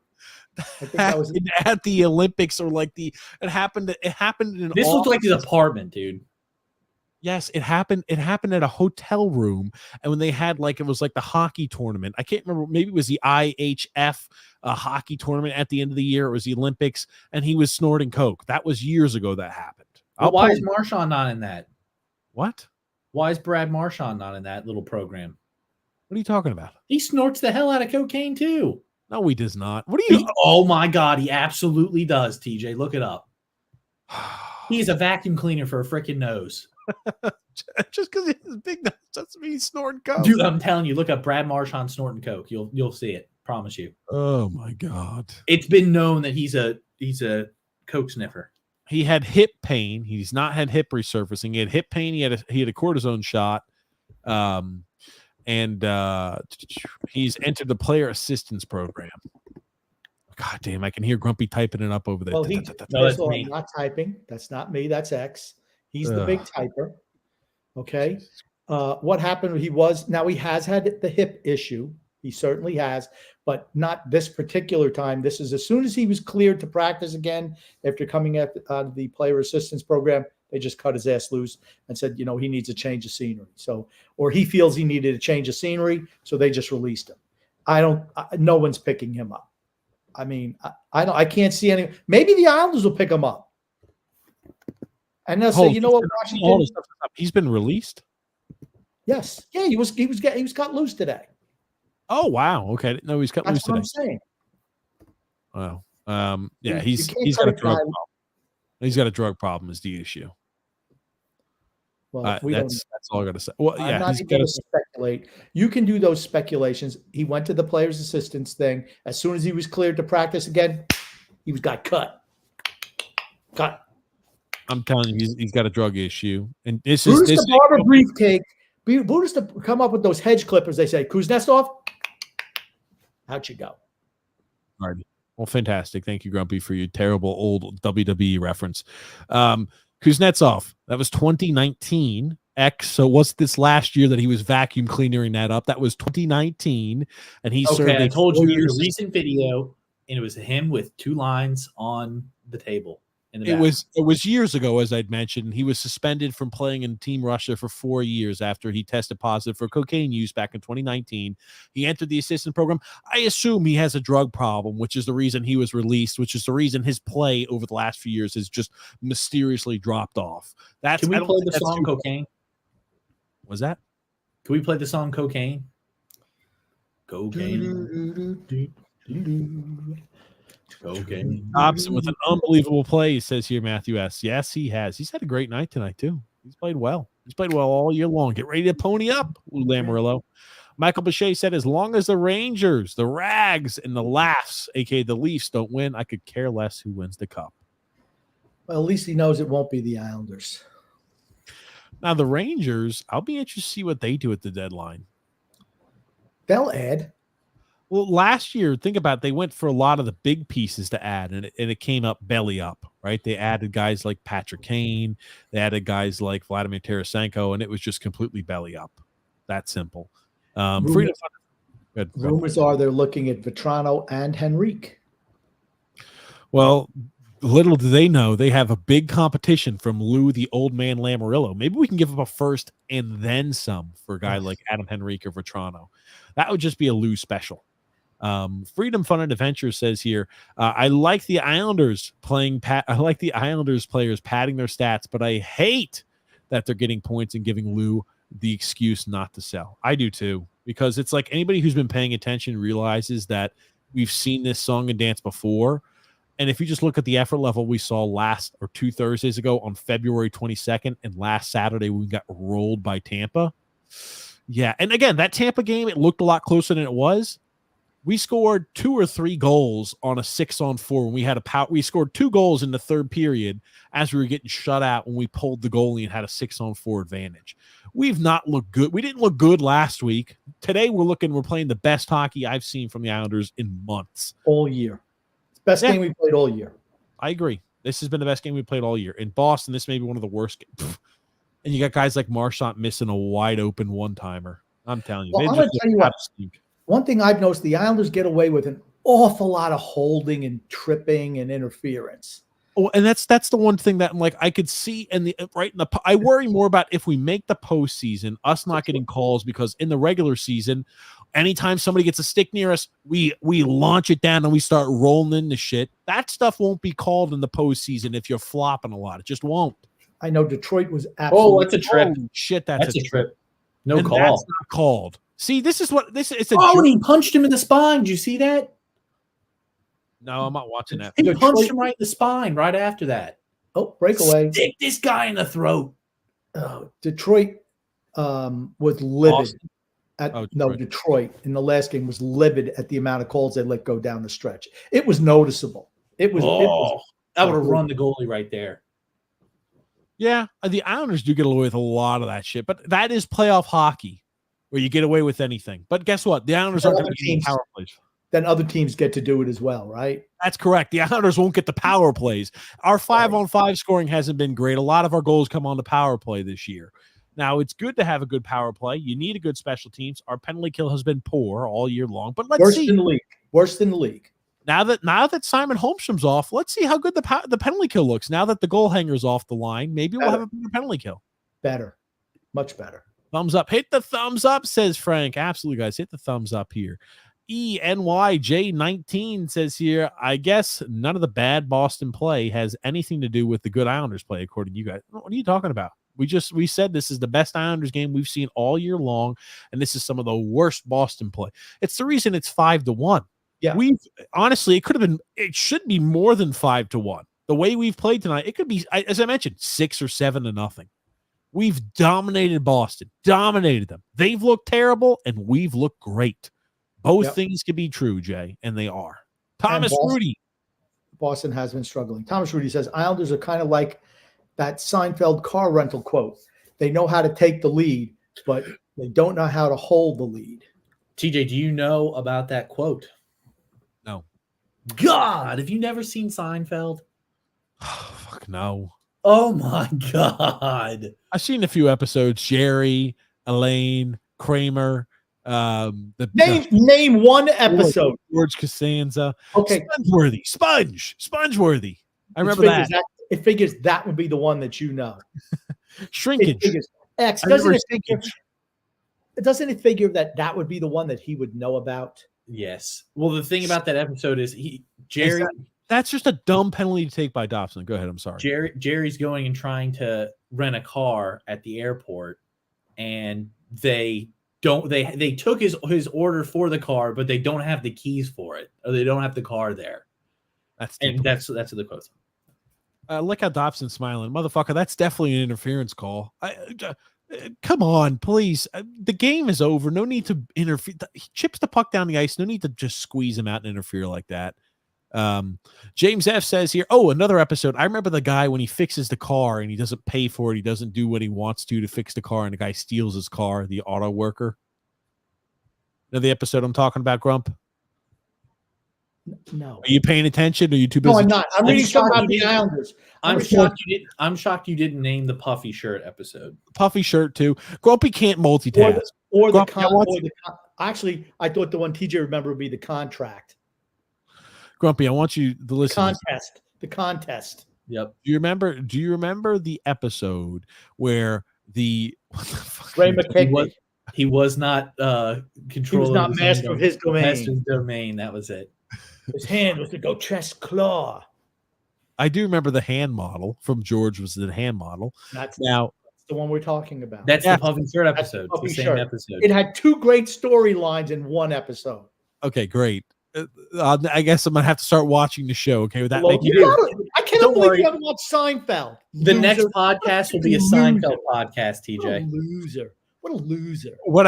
The other episode I was mentioning, I remember, is the guy, the auto worker who steals the car. He wants them to make certain fixes to the car, and Jerry or somebody doesn't want to make the fixes, and the guy steals the car from him and starts driving away because he's not treating it right and has the golf clubs in the back of the trunk. You know the episode I'm talking about, Grump? No, I don't. I don't either. I'm sure you're fucking it up. I'm sure you're Mitchelling up the operation as usual, Jerry. He's just inventing episodes now. Yeah. I remember the one. Now, do you remember the one where? Hey, get Jerry Seinfeld on the get Seinfeld on the horn. I'll go ahead and give him some new ideas for episodes. I remember the one where Kramer was shooting golf balls on the beach, and George lied and told people he was a marine biologist, and Kramer hits a ball and hits it into the whale's blowhole, and says, "Oh, hold on, we have a marine biologist here who can help." And George goes, and he's got to reach in the blowhole and pull it out to save the whale. Oh God! And then you have the episode where Kramer's watching surgeries, and he drops Mentos or Junior Mints. Junior Mints. That's it. Junior Mints. Or here's a favorite. Jerry and Lane went to a movie. It was 1993's Best Picture winner, and Jerry, being Jewish, he was laughing during Schindler's List of all movies. Yeah, probably the least fun movie of all time, but some people do find it amusing. Isn't that correct, Mr. X? Yeah, I've heard no that. Comment for that. James F says here, who are these guys playing? Nice hat trick, Kyle. Yeah. Nikki said it's a fun game to watch, but the game is not over, especially there's more than the period of play. Yeah. No, not the game's over, but yes, these are games in the past where the Islanders find usually ways to lose them. Andrew L says here, I attribute the recent good play to Scott Mayfield being absent. He should never see his spot in the locker room again. Well, the good thing is our general manager just signed him to a 7-year extension. So that is really good determination by him. Yeah. Oh, fuck. Olmark did not just not have I want to turn over the puck for Casey Cizikas to score a goal on Olmark right there. He's looked, I think, shaky at best. Yeah, he's not been good today. But that's not okay. They've played, the whole team has played like dog shit tonight. Yes. Now, actually, you're wondering when is it to pull the goalie? When would you pull the goalie? This is a technical time where you could pull. Holy hell! Number 15 got tripped too for the Islanders. Well, no, he's got slide tackled out there. Skates tangled up. You got his skates tangled up. And now you're starting to, Clutterbuck. Jesus, it's bad when X doesn't even know the fucking players' names. God, I'm looking at their numbers. I got. At least he knows what numbers look like. Yeah. Okay. Oof. Whoa! That one almost scored. Frank from Empire State says, "Hey, TJ, weak brain. It's called their learning Waz style of play." No, that's not. Oh, this is exactly what I mean, Grumpy. This is exactly what I mean. TJ's brain right here, tiny, weak brain, weak brain. Yeah, I got one thing to say here. Oh my God, it's so big. I've got one thing to say. When we come out on when's the next game we have? Tuesday. Another 2 days of rest. We get another 2-day rester. Okay, gotcha. We get another 2-day rester. When we come out, and who are we playing? We're playing on Tuesday. St. Louis, the Blues. Okay, St. Louis. That's right. We're playing. I think St. Louis playing like 5 days in a row, and we get 2 days. They play. Gotcha. They're going to be. St. Louis will be playing their third game in 4 nights. Round of applause. St. Louis will be playing their third game in 4 nights. They played today. They're going to have Sunday off. They play Monday and they play Tuesday. So they're going to be playing their third game in 4 days. That should be a no-lose scenario for the Islanders, right? We'll beat them. But again, it's most times when a team plays 3 games in 4 nights, they're usually a little tired. And especially when the Islanders have Sunday and Monday to recover, they've got 2 days of rest. It is inexcusable for them to lose or even win in overtime or lose in over. It's inexcusable for them to lose to the Blues on Tuesday. Inexcusable. Before we go any further, did you want me to touch on the Arthur Staple article if the Islanders are sellers, who they could possibly move and what they'd be worth getting? You don't even need to bother touching on that because it's not going to happen. If you want to go through it, you can. But tonight's win, we're going to beat St. Louis on Tuesday, and this old fucking bastard Lou Lamoriello is going to buy at the deadline. It's going to send me through the roof. I'm just going to be pissed to no end because we're going to buy at the deadline. You can book it now. Book it, Dano. Ooh. You can go through it if you want, Grumpy. Okay. I think it's more likely than not we're going to. Let me ask you this: you think we're going to buy or sell at the deadline? Because during the next, I know we're not selling. We will not be selling. Then what's the point to go over what we could sell? Because it's my favorite topic. Well, it's a favorite topic that won't happen. My favorite topic is thinking, hey, maybe McDavid and Leon Draisaitl will love the Long Island area and say we want to pack up and move from Edmonton to join the Islanders. That's my favorite topic to. Well, I'm going to go through it now since you're being a dick. Lou's going to be buying like there's a fire. First guy that our option. Why are you going over this? If you just said it's no chance of it happening. Listen here, tyrant. I was going to bring this up. Your comments backed up over here, and you want to talk about shit that won't happen that you say won't happen. I think we should just talk about more Seinfeld episodes. There you go. If Brock Nelson gets moved, he's one of the guys. One of the executives said, 2 executives who were granted anonymity by the Athletic to discuss this hypothetical scenario and said the return wouldn't be bad, but maybe not enough for some. First, he's got a 16-team no-trade clause. One of the executives said. That means he might control the situation a bit depending on who's interested. I think the Tyler Toffoli deal between the Flames and the Canadiens is a good comp. In that deal, Toffoli, who was then 29 and is a winger, not a center, went for a top 10 protected first-round pick, a 5th rounder, a depth forward, Tyler Pitlick, and a mid-level prospect. Yeah, he's wrong. Who made the Canadiens debut this year. I don't know who the NHL executive is, but he doesn't understand simple economics. So I'm going to say that wrong.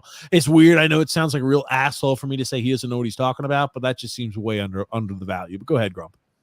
And the other executive proposed would be a first, maybe another pick, a third or fourth, and a B prospect. I just can't believe he'd be worth that little. Well, he's 32. He's 32 years old. He's a rental plus a year. How would it be less? But I'm just saying. The next one is possibly Kyle Palmieri, especially after tonight. He's on pace for 21 goals. You want to just talk about what they're doing in the article, not actually expound upon it and talk about it? That's right. I just wanted. That's okay, right. Just read through the article. I'll sit in silence, and then when you're done, we'll continue with the show. Do you think it's possible for you to sit in silence? Because I haven't heard you. You've chimed in 3 or 4 times when I've been trying to say these things. I thought we wanted to put our input in on it instead of just. Don't worry. Here, let me help you out. Here's another comment. Now let Grumpy finish. Go ahead, Grump. Okay. They think, well, he's 33, missed time with injuries the last 2 years. This is Palmieri, and he has 1 year left at $5 million plus.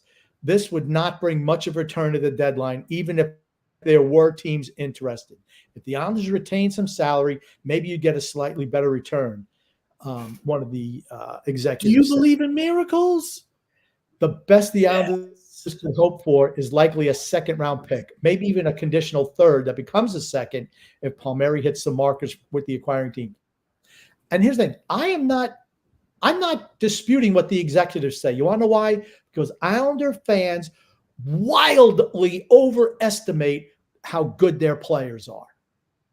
Wildly overrated. Okay. The executives are wrong. I'm going to sound like that guy. They're wrong. I understand economics. Those motherfuckers must not. Here's another one. Demand for okay. Did you want my opinion on it, or just want to continue reading? That's fine. Go ahead. Go ahead. No, I don't need. No, go ahead. Go ahead. Touch on Palmieri. Why is he second round pick? A second round pick. Are you kidding me? Look at what the players have gone for already at this year's trade deadline. If you retain, let's say you retain cap. If you make Kyle Palmieri this year and next year $2.5 million a year, the most you can retain in a cap hit is 50%. If you make Kyle Palmieri for this year and next year $2.5 million, you think the most you'd get is maybe a second round pick? Is what this guy said, maybe slightly better? I'm sorry, that's just way off. Okay, this is a guy who's had 33 points his last 2 years. How much do you think that shit's worth? He's been injured. That's why he's had that. Okay, well, how much do you think that's worth? Right now, I think he's got 35. I think he's got 35 or 36 points after tonight's game. A guy who's been historically good in postseason play as well. He played well against Carolina, and that won the most recent, and he played well 3 years ago when we made it to the Eastern Conference Finals. Okay. He's played well in the postseason and in the regular season. Go ahead, though. Next is J.G. Pajot. Another tough sell, given that he has 2 years left at $5 million per and a 16-team no trade clause, and has not been nearly as effective this season as in the past. Getting rid of Pajot would be a straight salary cap dump, maybe even something as low as a 6th-round pick. You're basically asking the team to take him. We wondered if the Senators, where Pajot became a beloved figure before coming to the Islanders, might take him back to start rebuilding in the new culture there. It's hard to think of another NHL team that would take him. Any thoughts on that one? Sorokin is star number 3 of the game. Okay. They're wrong. They're wrong. Okay.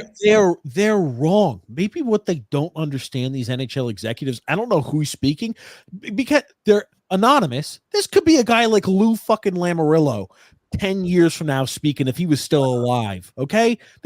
We don't know who the hell is speaking. And maybe he doesn't understand the demand for the Stanley Cup remains the same always. You're never going to see teams say, well, this year we're not too concerned about the Stanley Cup. The demand always remains the same. When you see that the value and the supply of good players is a lot lower, you're going to still see people saying, the demand's there. We still need to go ahead and give up first-round picks for good players. They're still going to do this. And this year's draft class is historically weak. You're going to see people overpay at the deadline like they always do. I don't know which executive this is. Maybe it's a 90-year-old who they were able to get on a rotary phone. I don't know. Okay. Next is Cal Clutterbuck. Both executives Executives polled said Clutterbuck was their second pick behind Nelson as the most attractive trade option for the Islanders. He can still play his role, and playoff teams would love that. He's been a fourth-line fixture for 11 years now on the Islanders. The best you can expect is a fifth-round pick, both executives said. Maybe if there were multiple teams interested, you could bump it to a fourth, but that would only happen if Clutterbuck sought out Lamoriello and asked to move, which doesn't seem like Clutterbuck's style. Even if this is his last go-round with the Islanders, he's not one to jump ship. Any comments on Cal Clutterbuck? I don't know what his value is. I assume there's value. I don't even know I why think at least 2 firsts. Shut Okay. the fuck up. Hey, What's his value, Mr. X? At least 2 firsts. Did you see how well he played tonight? Come on, dude. There you go. I'm saying Paul Mary could probably go for like an entire team. Cal Clutterbuck can maybe get a fourth-round pick, but he's not going to move. We're not moving anybody. We're not going to trade anybody. We just won tonight. We're going to win on Tuesday against the Blues team. Oh. I have to put that comment up.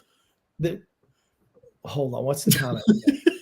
DJ's baby is a third liner at best. That's true. Maybe. That was so funny. Wow. What a slam. X, I can't wait to let your little niece know that you one day said that and you thought that was funny. You're going to probably laugh. She'll probably laugh. She'll probably say, I was actually not even good enough for the third line. I got a text message from Phil saying, are the Bruins good? Well, my question for you, Phil, is I thought we were supposed to be off of Twitter. I don't even know. I maybe if you're off of Twitter, maybe we could have this conversation. Just say enjoy it while it lasts. That's what I would say. Enjoy it while it lasts. Yeah, that's right. Enjoy it while it lasts. Now, anyway, go ahead, Grump. Oliver Wahlstrom. He has no value. He could be dealt whether the Islanders are sellers or buyers. He's got a decent run in the lineup after the coaching change, but went back to street clothes in Dallas on Monday. Another dip in a forgettable season. He could be shipped out for a fresh start or in a swap of kids needing a change of scenery. Either way, you're not getting much back in value. Man. And then we have one more guy, Sebastian Aho. He's been bumped from the regular defense rotation by Mike fucking Riley, of all people. He has some decent stretches, but not enough to be a regular. I agree with that. He could be a low-risk buy for a team looking for an NHL experience insurance as a 7, 8, 9 spot for a long playoff run, especially as one of the very few pending UFAs on this roster. Well, Riley's a UFA too, but you know what? Nobody wants that guy because he's a streety. He's a guy they picked up off the street. So what was the reason you wanted to talk about that? I want you to tie it back together. Why were we talking about that then? If we just acknowledged it wasn't going to happen. Because I thought it was an interesting article about if the Islanders were sellers. Well, more, I guess, I wanted you to hopefully take it away and continue to hammer your point or expound upon your point of Islanders fans overvalue their players. That's the point you took away from this. I am in the opposite camp. Why you're more prone to believe the NHL executives? Why is that? Because that's what they do. They're not some fucking ham and egger sitting in a room with books that you don't know even how to read. Okay, they're probably empty books, whatever it is. You got cats crawling all over. You're a cat lady. I'm going to take what they say more than what you say. I'm not a cat lady, and I don't have cats crawling on me right now. No, he just has the cat fur in his mouth. He just lets him kiss him. Oh shit! Looky there. You better say your that hairball. He goes on the tongue. So you have no reason. Just you've got no reason. You've got no reason to say any other reason why you believe him besides they're NHL executives. So you don't think that anything they say has any validation whatsoever? Okay, what does it mean by NHL executive? Is that a guy who's like, hey, I'm in charge of hockey ops. I'm in charge of what are they in charge of? First off, who probably are guys they? In charge of player personnel? I'm going to say they may have gathered maybe the worst player personnel decision makers in the NHL to interview for that. Lou Lamoriello was probably not in this interview. Okay, that is correct. Lou Lamoriello would, because if they asked him, hey, do you think, if you were to trade away, let's say Cal Clutterbuck, what would the value be? He probably wouldn't even entertain a question like that. So he probably was not involved in this interview. Is correct. I don't know. I don't think we're going to be sellers. We're going to be buyers at the deadline. I've convinced myself tonight our team is going to stupidly buy at the deadline, and it's going to be atrocious. It is going to be the worst decision we can make year after year after year. We do the same stupid shit, and it's just the Islanders. What did the Islanders need right now? They restart. Okay, but if they're looking to make a legit playoff run this year, they've moved Nelson up to the first line. Okay, where he looked pretty good last game. He was kind of invisible today. The second line, all of a sudden, with Captain Average on there and JG Pajot, they were scoring at will tonight. Okay, so what do you think they need? It looks like that second line is clicking. The first line looked good last game. The third line, you got Engvall with Casey Zizekas and Kasper Holmstrom. I mean, what do you think the Islanders need, or that they could acquire? And who'd be the odd person? They're bringing in more forwards. They're going to bring in more forwards, is what they're going to do. That's what I think. They're going to bring in a forward. I think the guys who fit right up our alley. I think an Adam Henrique, of a Toronto, guys like that would fit right in our alley. And Lou, looking at what Lou likes to do and what his MO is, that is. And tell me, you wouldn't be shocked if we moved for a guy like Adam Henrique and then gave him a contract extension once he was here. He's 36 years old. 7-year contract extension. They give him a 7 year. How many years, X? 7. I think they get. Could you not see him giving him a 1 or 2 year extension? Isn't that the cul-de-sac special? 7 years. It is. That is. No, with the no trade clause top kicker. Yep. Mm-hmm. That's just one of the incentives. That's one of the added bonuses. Everybody gets one of those. They give him out like candy. He's on the last year. He's got a modified no trade clause. He's making $5.8 million a year.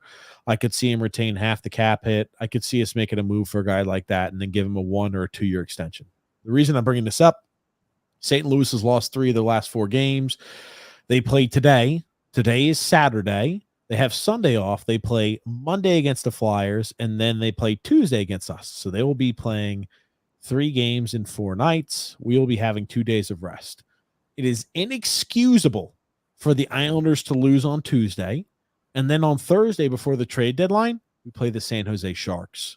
I predict a 5-3 win for the Islanders.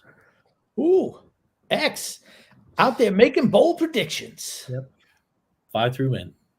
Go ahead, Grumpy. What do you think over the next 2 games?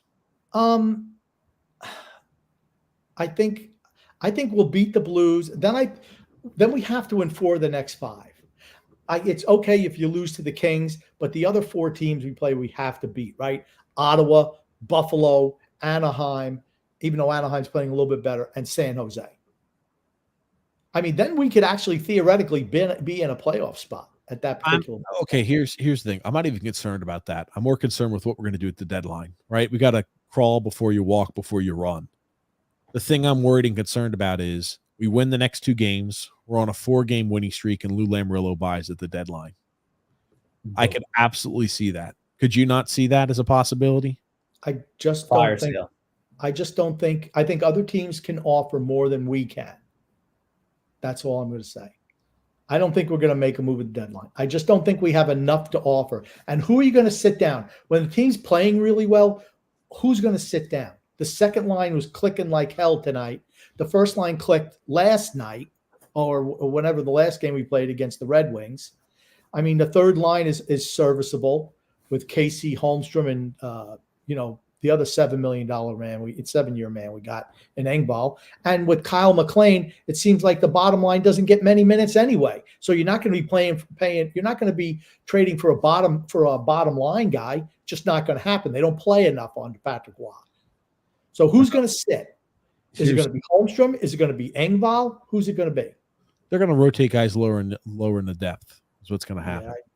But we got a whole bunch of guys like that. We got a Fashing. We got a Wallstrom. We got other guys. You're not going to trade a first-round pick. I can't imagine him trading a first-round pick for a 36-year-old guy who's going to play on the third line. I could see us making a move. And you look at the moves we've made. And years past, when we've added, have we ever not given up a first-round pick when we've added? In one way or the other at the deadline. Have we never not given up a first-round pick? The answer is no.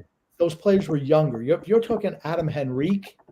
Vetrano, throw whoever you want in there. We're going to get a guy who's a veteran, an older guy who's probably a forward is who we're going to pick up at the deadline, right? Because we think our defense is probably, when everything's healthy, is going to be good. I know Grumpy wants to keep going back and forth. We want to get back to the comments. Yes, X. That being said, we're going to add a forward, another depth forward there at the deadline. I think we're giving up a first-round pick, as we always do. We've done it, I guess. Pajot was younger. Palmieri was younger. We've added forward depth pieces before in the past, and every year we give up a first-round pick when we do that. We added Bo Horvat last year. Expect the first-round draft pick to be gone at this year's trade deadline, and expect us to add instead of sell. That's what my prediction is. We're going to win the next 2 games. Tuesday and Thursday are automatic wins. Go ahead, Grump. I don't think we're going to sell, but I also don't think we're going to buy. So then we're just going to sit there and do nothing? Yep. That's almost just as bad. Not as bad, but pretty bad. Okay. I don't know. Does what would make you think that he's not going to buy? Because I think other teams can offer more than we can.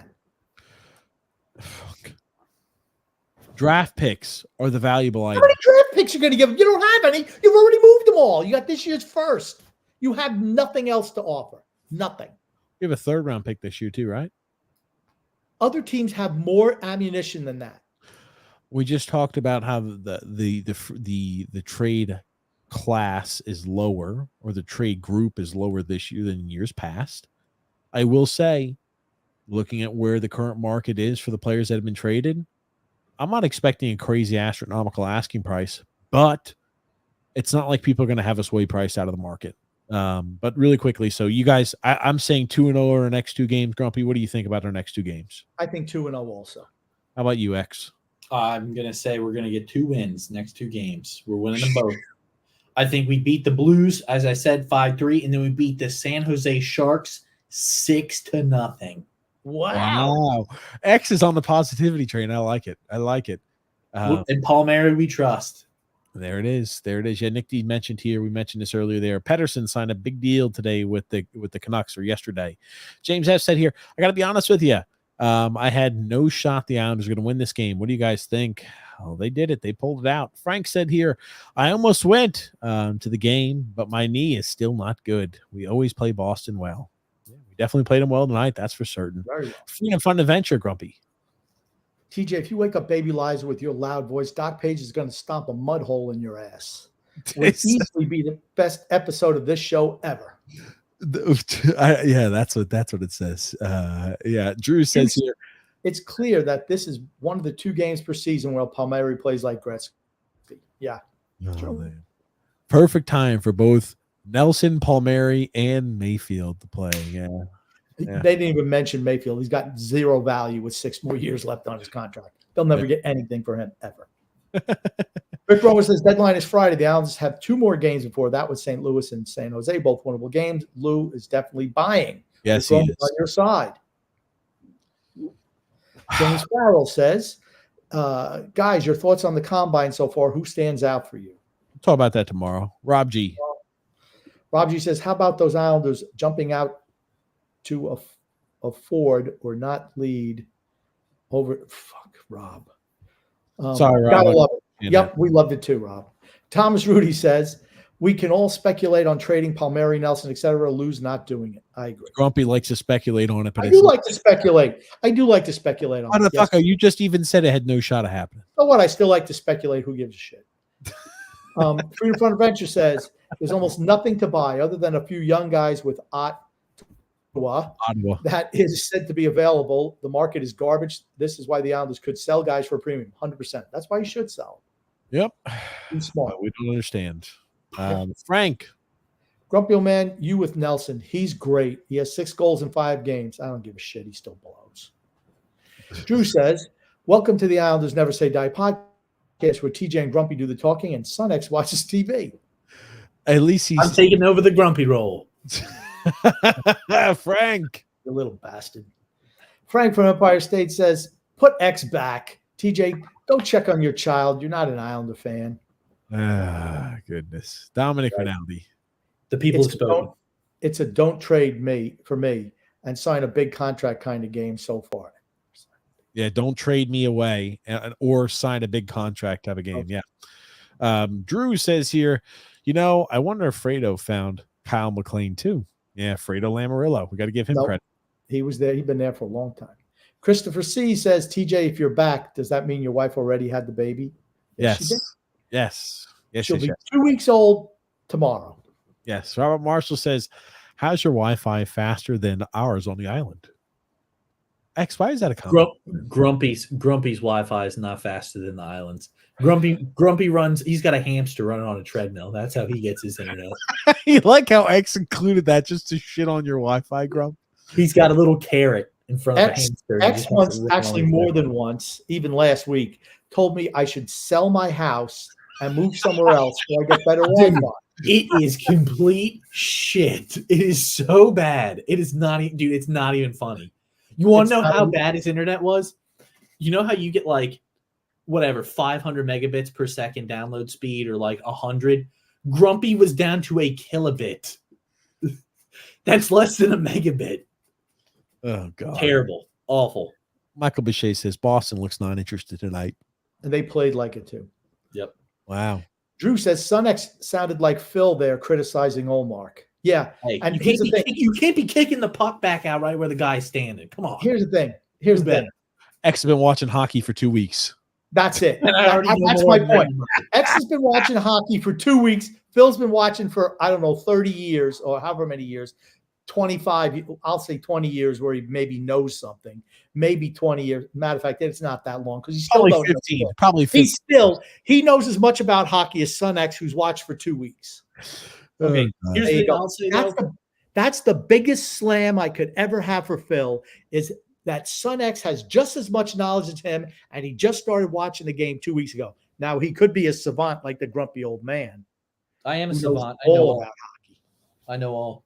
Robert Marshall says, sorry, I'm done. We need to lose and get the fossil out. Yeah, it'd be nice. It's not nice to talk about Grumpy like that. Goon.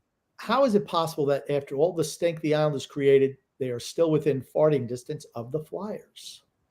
Yeah, the Flyers are probably going to be – think about this. The Flyers are in a playoff spot, but they're not opposed to selling at the deadline to make sure the rebuild heads in the permanent right direction. That's right. Because you know what? They know they're not winning a Stanley Cup this year. That's correct. They may make the postseason, but the objective is not to be an average team and make the postseason. The objective is to win a Stanley Cup. Frank says, TJ, we ended the Red Wings winning streak, the hottest team in the league. X, take his spot, please. Well, they're not too hot. They just got blanked today 4-0.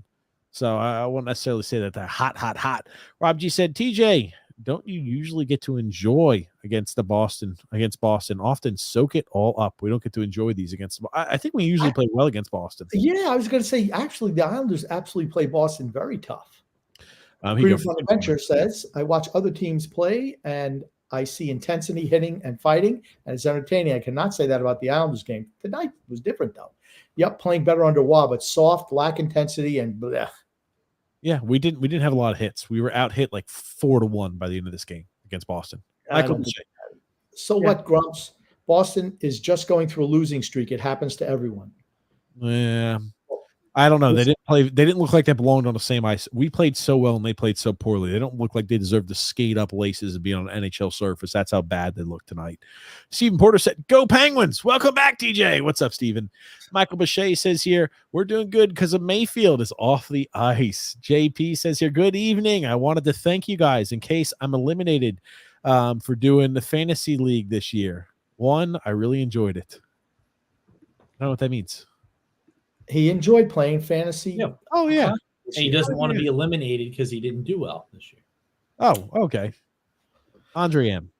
Don't ever remember Pasternak ever being a no-show. Well, why don't you look at some playoffs? He disappears in big games. Damn. He's absolutely not a big game player. Michael Bichet, Grumpy. This is on Pulak. He just stood there. It's the Mayfield factor. Oh, God. No, that was on fucking Romanoff doing pirouettes. No, number 3 was just standing there. He might as well have been me, you, and TJ. He was like a freaking spectator. It was 6. But 28 was out of position. Then he turned his back on the play and then did the spin-a-rabbits in the back of the net. All right. He says, I heard the NFL got a new fan, and his name is Son X. Done with that. You want to talk about awful sport? NFL. Awful. Oh my JP. goodness. Imagine if the cul-de-sac crew could bring it like this every night. Well, they can't because they're old, and they won't because they just do enough to keep their job. They probably will on Tuesday and Thursday. I expect good results and good effort because it was right before the trade deadline. And right. Bye. Bring more players in. You can't get rid of this core. We like all the guys playing together and being a good team and friendly atmosphere. And then it kind of is like, oh, you go hard for a week and then it kind of tail back off again. Michael Bichet, Grumpy. Is it possible we could put Mayfield on waivers and maybe someone is crazy enough to take him? No one is crazy enough to take him. Yeah. 6 years. He's got another 6 years on his deal. For a bottom pairing defenseman on a poor defensive team this year. Google says, is the coast clear to discuss 90s films classes? Goodfellas, Reservoir Dogs, Pulp Fiction, The Big Lebowski, Awakenings, Buffalo 66, Trees Lounge, and Shawshank Redemption. Do you know any of those movies, TJ? Yes, I know Pulp Fiction. Good. I know Reservoir Dogs, Big Lebowski. I know those. Yes, Shawshank Redemption. Okay. David DeJesu says, hi, guys. Probably mentioned already. Last year around this time, did the same thing, kept winning, and just slightly made it into the playoffs. We make it or not, we're just not good enough. We're a below average team. Yeah, I think that's fair, David. I think it's very fair. I love your family, by the way. Great family. Thomas Rudy says, props to Tortorella. Islanders need that intensity. Too soft, doesn't get it done. True.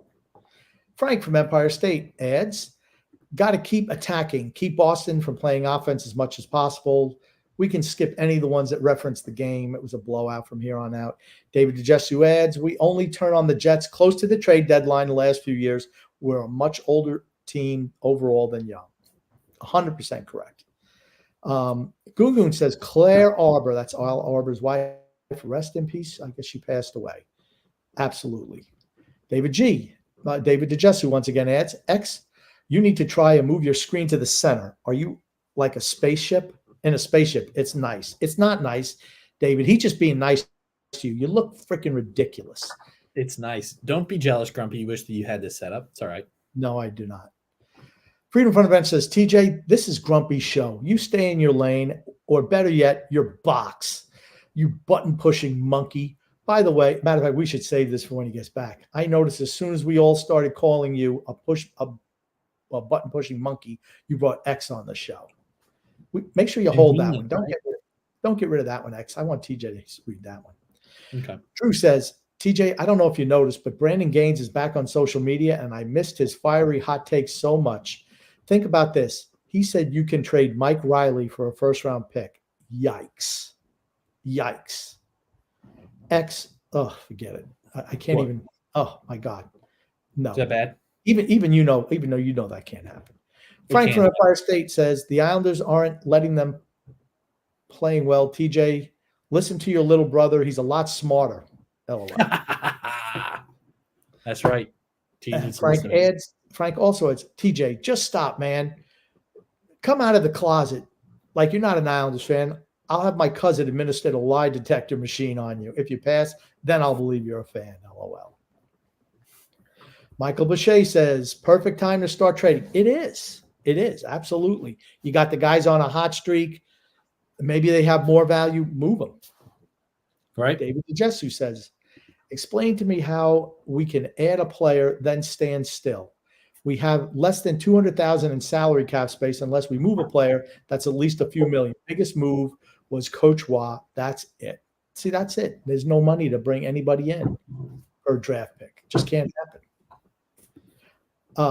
Drew says the Ishikoff and Matt Maggio line continues to sizzle for Bridgeport. Just wanted to let you know that. Thank you, Drew. Thank you. Peter McIndetti says, a nice smile, Peter.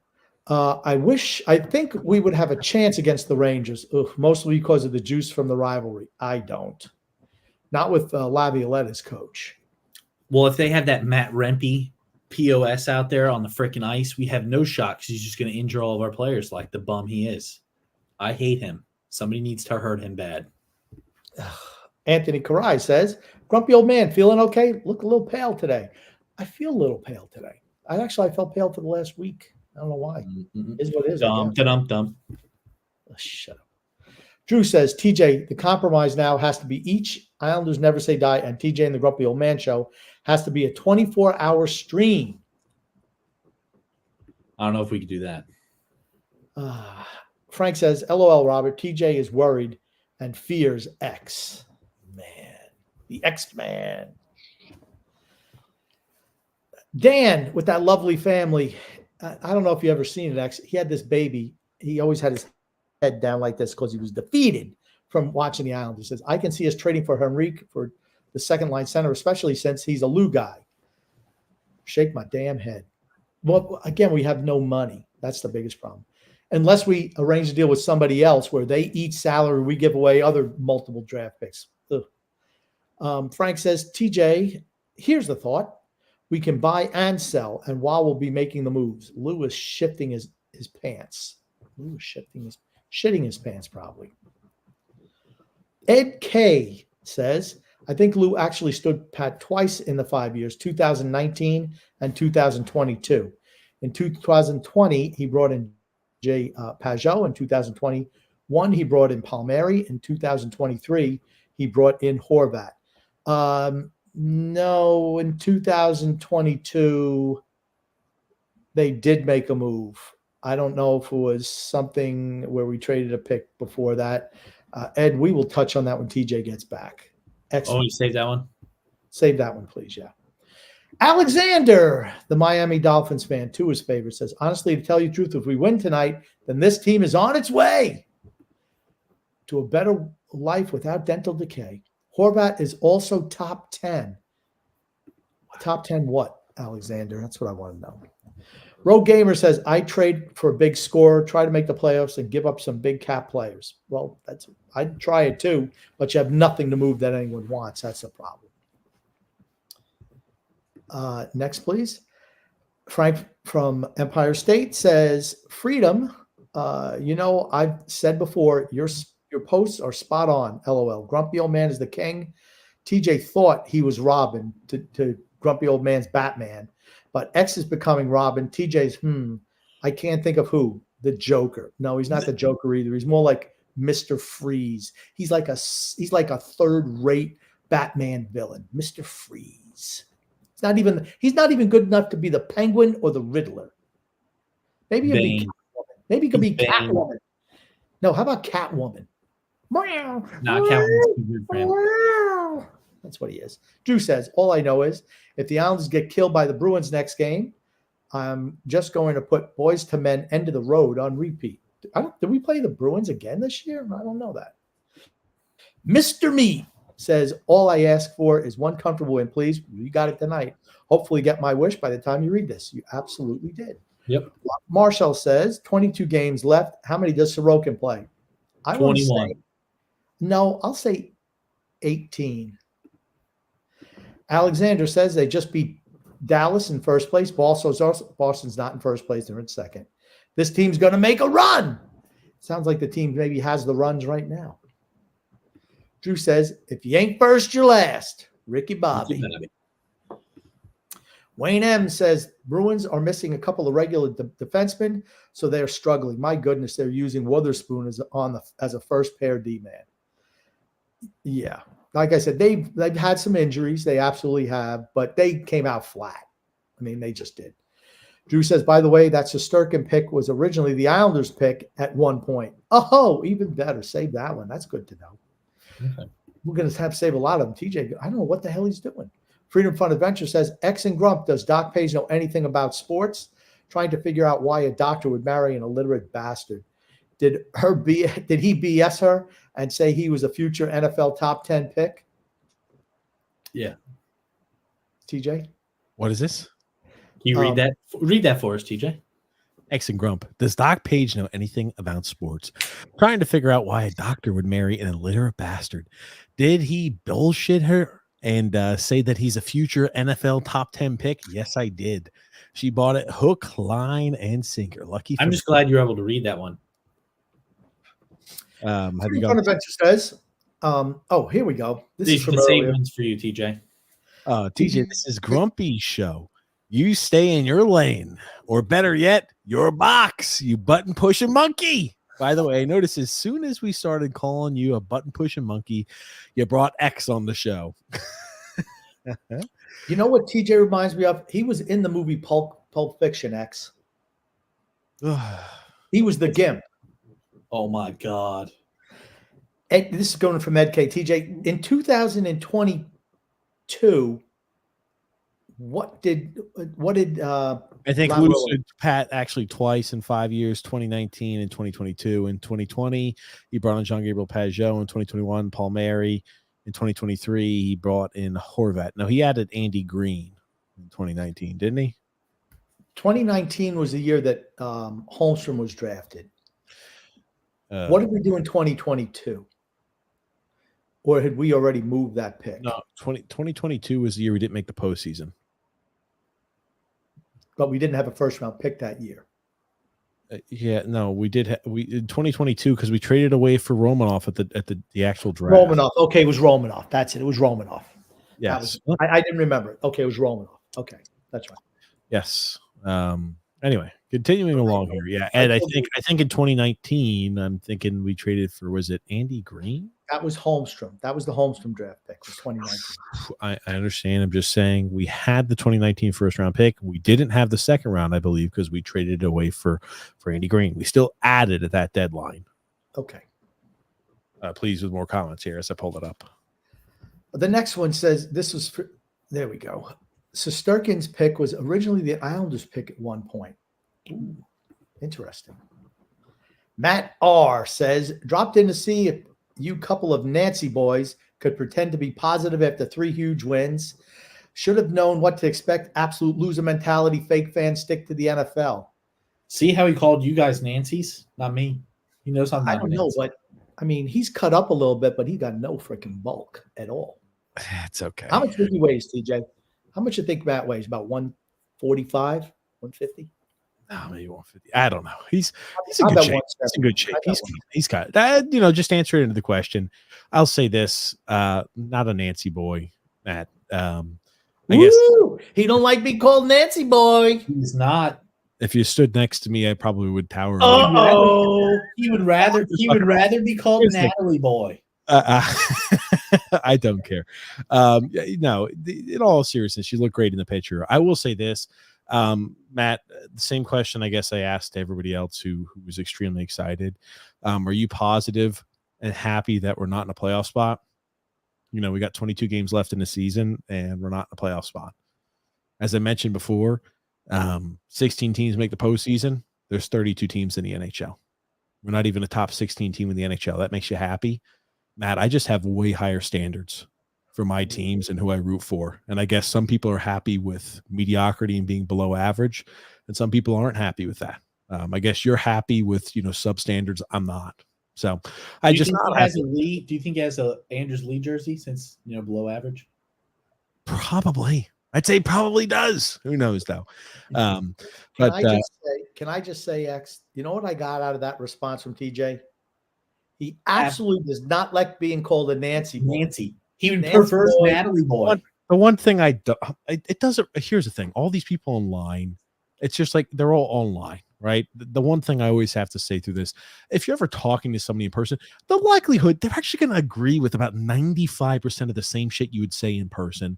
And the one thing I'm like, Nancy boy, the one thing I'm thinking to myself, I'm looking at how tall the machine is. I know how tall I am and where I come up those machines.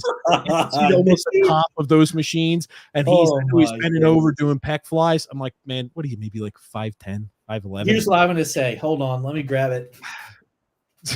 What is that? He's a little salty. I am. He don't like being called Nancy boy. Guess what? I'm going to start calling you Nancy boy.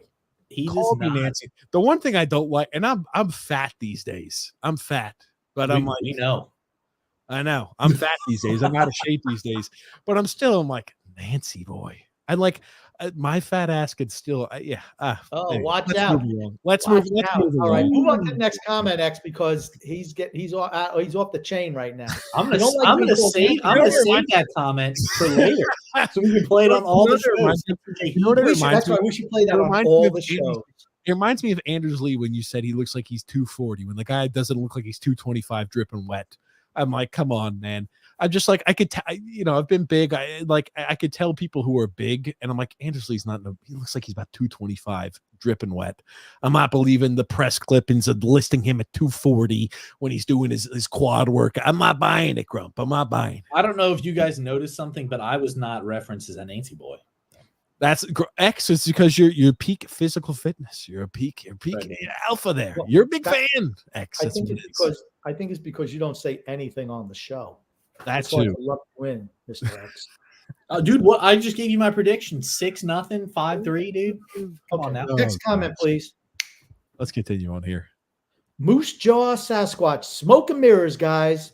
Where was this effort all year? I'm glad they're playing well heading into the trade deadline so they can sell high, but Luferado won't. Yeah. The one thing I'll say here is this. Where's this effort even last weekend? Where's this effort last Friday? Dan Leachin. TJ, as much as I enjoy the podcast, I'm glad you're going to one night a week. Enjoy every second. They grow up so fast. Trust me. It's true. They do. Well, thank you. Yeah, I'm looking forward to changing it up, doing once a week. Hopefully it allows us to bring more to the table on that side too, in a once a week item. Road Gamer says the Islanders make the playoffs. Waugh puts himself on an emergency goalie list. Yes, sir. There was also a question, TJ, how the last 22 games, how many do you think Sorokin plays? Oh, shit. I'm saying at least 17. I said 21. I said 18. I said 18. Think about that. He's gonna be freaking gassed and exhausted by the time the playoffs start. Dude, fatigue doesn't exist. Come on. I know. Big Islander fan says the worst move Lou made was signing the bum Mayfield to a long-term contract. He's the fifth D-man at best. Yes. Okay, what about Pierre Engvall, who's like maybe the 12th, maybe 10th best forward at best?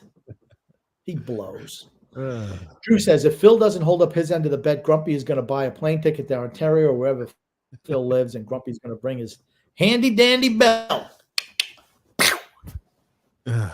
Breaking out the leather. Okay, like I said, Phil has not lost the bet yet. I mean, if he wants to bail off Phil, I mean, he's insane. He is. I agree with you. Freedom Fun Adventure says, TJ, can we have one episode where you don't bring up your obsession, Phil? You sound like a little schoolgirl. Know your audience. Well, if you thought that was bad, listen to his comments about Matt. He practically challenged him to a fight. What's worse, Nancy boy or Nancy girl or Nancy boy? That's it. I almost cried a little bit on it. We saw the tears. I saw them. Your eyes were watering up, dude. I can see the reflection. I'm crying. I'm like, come on, buddy. Anyway, continue on there, We need to get a filter that says Nancy boy around TJ's. Alexander says, stop it, TJ and Grumpy. It's a good call. That's a penalty. Yeah, it was. It was on Pajot for embellishment and holding the stick. That's what they should have called. Good penalty. Sunday Sand says that Seinfeld episode TJ is talking about Brad Garrett from Everybody Loves Raymond is the mechanic that steals the car because Jerry doesn't take care of the car. Yes, okay. I told you motherfucker. Okay. I told you. Okay. I told you. Okay, now I remember it. Now I remember because your half-assed explanation, you're Mitchell everything up. You're a Mitchell. Tony G says Seinfeld never says die. There it is. Yeah. Gungun says, what's more controversial comment? Curb Your Enthusiasm is better than Seinfeld, or Better Call Saul is better than Breaking Bad? Now you've seen Your Enthusiasm is better than Seinfeld. That's more controversial to me. Absolutely. And TJ doesn't know any of those shows, so it doesn't matter. No, I watched Breaking Bad. I didn't watch Better Call Saul. I don't watch Curb Your Enthusiasm. I don't watch Seinfeld. So I've watched one of those 3 shows. One of those 4 shows. Yikes. Better Call Saul, I think, is certainly better than Breaking Bad. I thought it was. Better character development. Matthew West says, F that piece of POS Marchand. Somebody needs to hit him right in the beak. Just smack it. Right in the beak. Oh, God. Hey, Carlos from Portugal says, salute Grumpy, TJ, and X. What's up, Carlos? How are you, man? What's up? Wayne M says, Grumpy, I know you're not a fan of Riley. That's right. But he reminds me of Letty. He can skate, shoot, pass, and he's wearing number 2. No. Even Letty was better than Riley. Riley blows. Riley And by plays. the way, TJ, just to let you know, Brandon Grimes. What? Brandon Gaines? Brandon Gaines, sorry, said he thinks that the Islanders could trade Mike Riley for a number 1 pick, for a first-round pick. I saw that. And here's the thing, like I said, X is like the genius on this show. Now this is what this is a tweet that Brandon Gaines put out there. For those fans who think that the teams are not defenseman hungry at the deadline, this was the Blues trade for Nick Leddy. They wound up giving up their multiplayer deal. They acquired Nick Leddy, the Blues did. They got rid, along with Luke Witkowski, in exchange for Oscar Sundqvist, defenseman Jake Wallman, and a 2023 second-round pick. And then, Ben Sherratt. He was traded for a 2023 first-round pick, 2022 fourth-round pick, as well as Tyler Similik. So, again, it can happen. It's Riley's never going for a first-round pick. Tyler Similik. Oh, my God. It's Smilanic.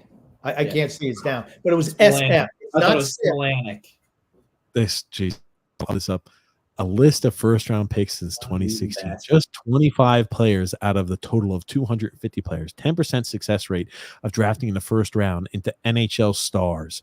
Okay, what are you using as stars, quote unquote, my friend? That's a very loose term. Of those 25 players, there are just 11 are the top 50 goal scorers. 11. So 4 defensemen, 7 forwards. You've got a 2.8% chance of picking a forward for over 8 years.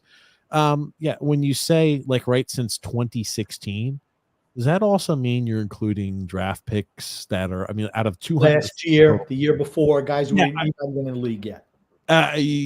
Exactly. My God, he's one of those guys who's a Laminite who's even more positive than Phil is. That's sad. Anyway, Drew says, I know Son X's favorite topic is Patrick Mahomes in the NFL. I'm about to pull a wee hoop in here in a second because I'm getting so heated. Oh, God. Drew says he also thinks Brock Purdy is the best quarterback since Tom Brady. Turdy is terrible. All righty. Frank says, you guys see while on the bench, he's all ready to launch like a rocket. He's so pumped up. I thought he was getting nervous that they were going to blow the game. That's what I thought. Nah, that game was never in doubt. Alexander says, time to admit that Simon Holmstrom has turned into a nice player. He's a third-line guy. He's a third-liner. But he's nice at the third line. He's a freaking ham and egger. He's a ham and egger. He ain't done shit since he scored those 5 shorthanded goals in a month. He's done nothing since then. Nothing. Nothing, I tell you. Nothing. He did get an assist on an empty netter. That's big news. Yeah. Milo Brownie says, got to mention the Festivus for the rest of us episode. It literally created a holiday on December 23rd. Classic. Yep. I didn't know about that. Well, we know that. Anyway. The only one you remembered was Spongeworthy. I remembered a lot of the episodes. You just couldn't remember, Grumpy. I gave you examples. You just didn't remember. No, yeah. James Farrell says the Islanders' first 3-game winning streak since December 7th. Wow. Think about that. Hard to be a real contender if that's the case, isn't it? So Rorokin is 7-2-2 since Watt took over. God. Is that true? It's good. Yeah. How many games has Varlamov played? Because those must have all been losses. It can't be 7-2-2 since we haven't even won 7 games. Okay. Dan says, close. With my predictions for the next 2, we will win 7 games. Okay, that's fair. Dan says, I think Nelson is way undervalued in that article. Also, imagine if we retain cap. Imagine Nelson at a $3 million cap hit. We could really get a lot of assets for him. But for Pajot, Palmieri, Clutterbuck, I think the returns are accurate. Granted, if we can retain cap hit for any of those guys, we would probably do a bit better. X, are you trying to make bird calls? What the fuck are you doing over there? Sorry, like that? Are you kidding me? My mouth made noise. My bad. I'm trying to listen to Grumpy You read a just comment. you act like a damn idiot. Exactly. That's TJ's role is to be stupid. Well, I figured I'd take over for TJ for a minute. He looked kind of tired. Any comments on that, TJ? Here's the thing. I do think that Nelson was way undervalued, especially if you retain cap. I think the same thing with Pajot. If you retain cap, he's a very valuable player. Same thing with Palmieri. Clutterbuck, I don't think there's really much value. He's a rental. He's just the antithesis of a rental. That's the way I'd put it. Now I'm looking at it. I think after they update today's game, the Islanders will be 7-5-3 under Patrick Waugh. So yes, that I'm thinking, or unless they've already updated the win in here, I have no earthly idea. But I'm thinking they have to update the wins. So maybe all 7 wins have come with Sorokin in that. Now, the thing that was getting some steam is, Patrick Waugh said, we've been winning, but we haven't seen the best play yet. We haven't seen great play yet from our goaltender, Sorokin. I'm like, everybody's like, oh, this is just showing that Sorokin's been playing poorly. Or maybe this is just Patrick Waugh trying to motivate a guy, and he knows how to push buttons. Maybe that's it, too. I mean, think about it. It was so necessary that we signed the backup Varlamov to a 4-year extension for who knows what reason. Is 35 years old, so you can't even cut his ass. And no wins since the new coach. He's got all the losses. Look at this. Honestly, if you think about it, in Sorokin's position, wouldn't you want, like, arguably one of the best goalies, if not the best goalie of all time, coaching you? He's not actually getting a lot of one-on-one coaching there. I'm just letting you know that. But he does. I'm sure he gets some coaching, but not a lot. Okay. Drew says TJ's hairline is about a bottom 6 EHLer. Wow. Damn.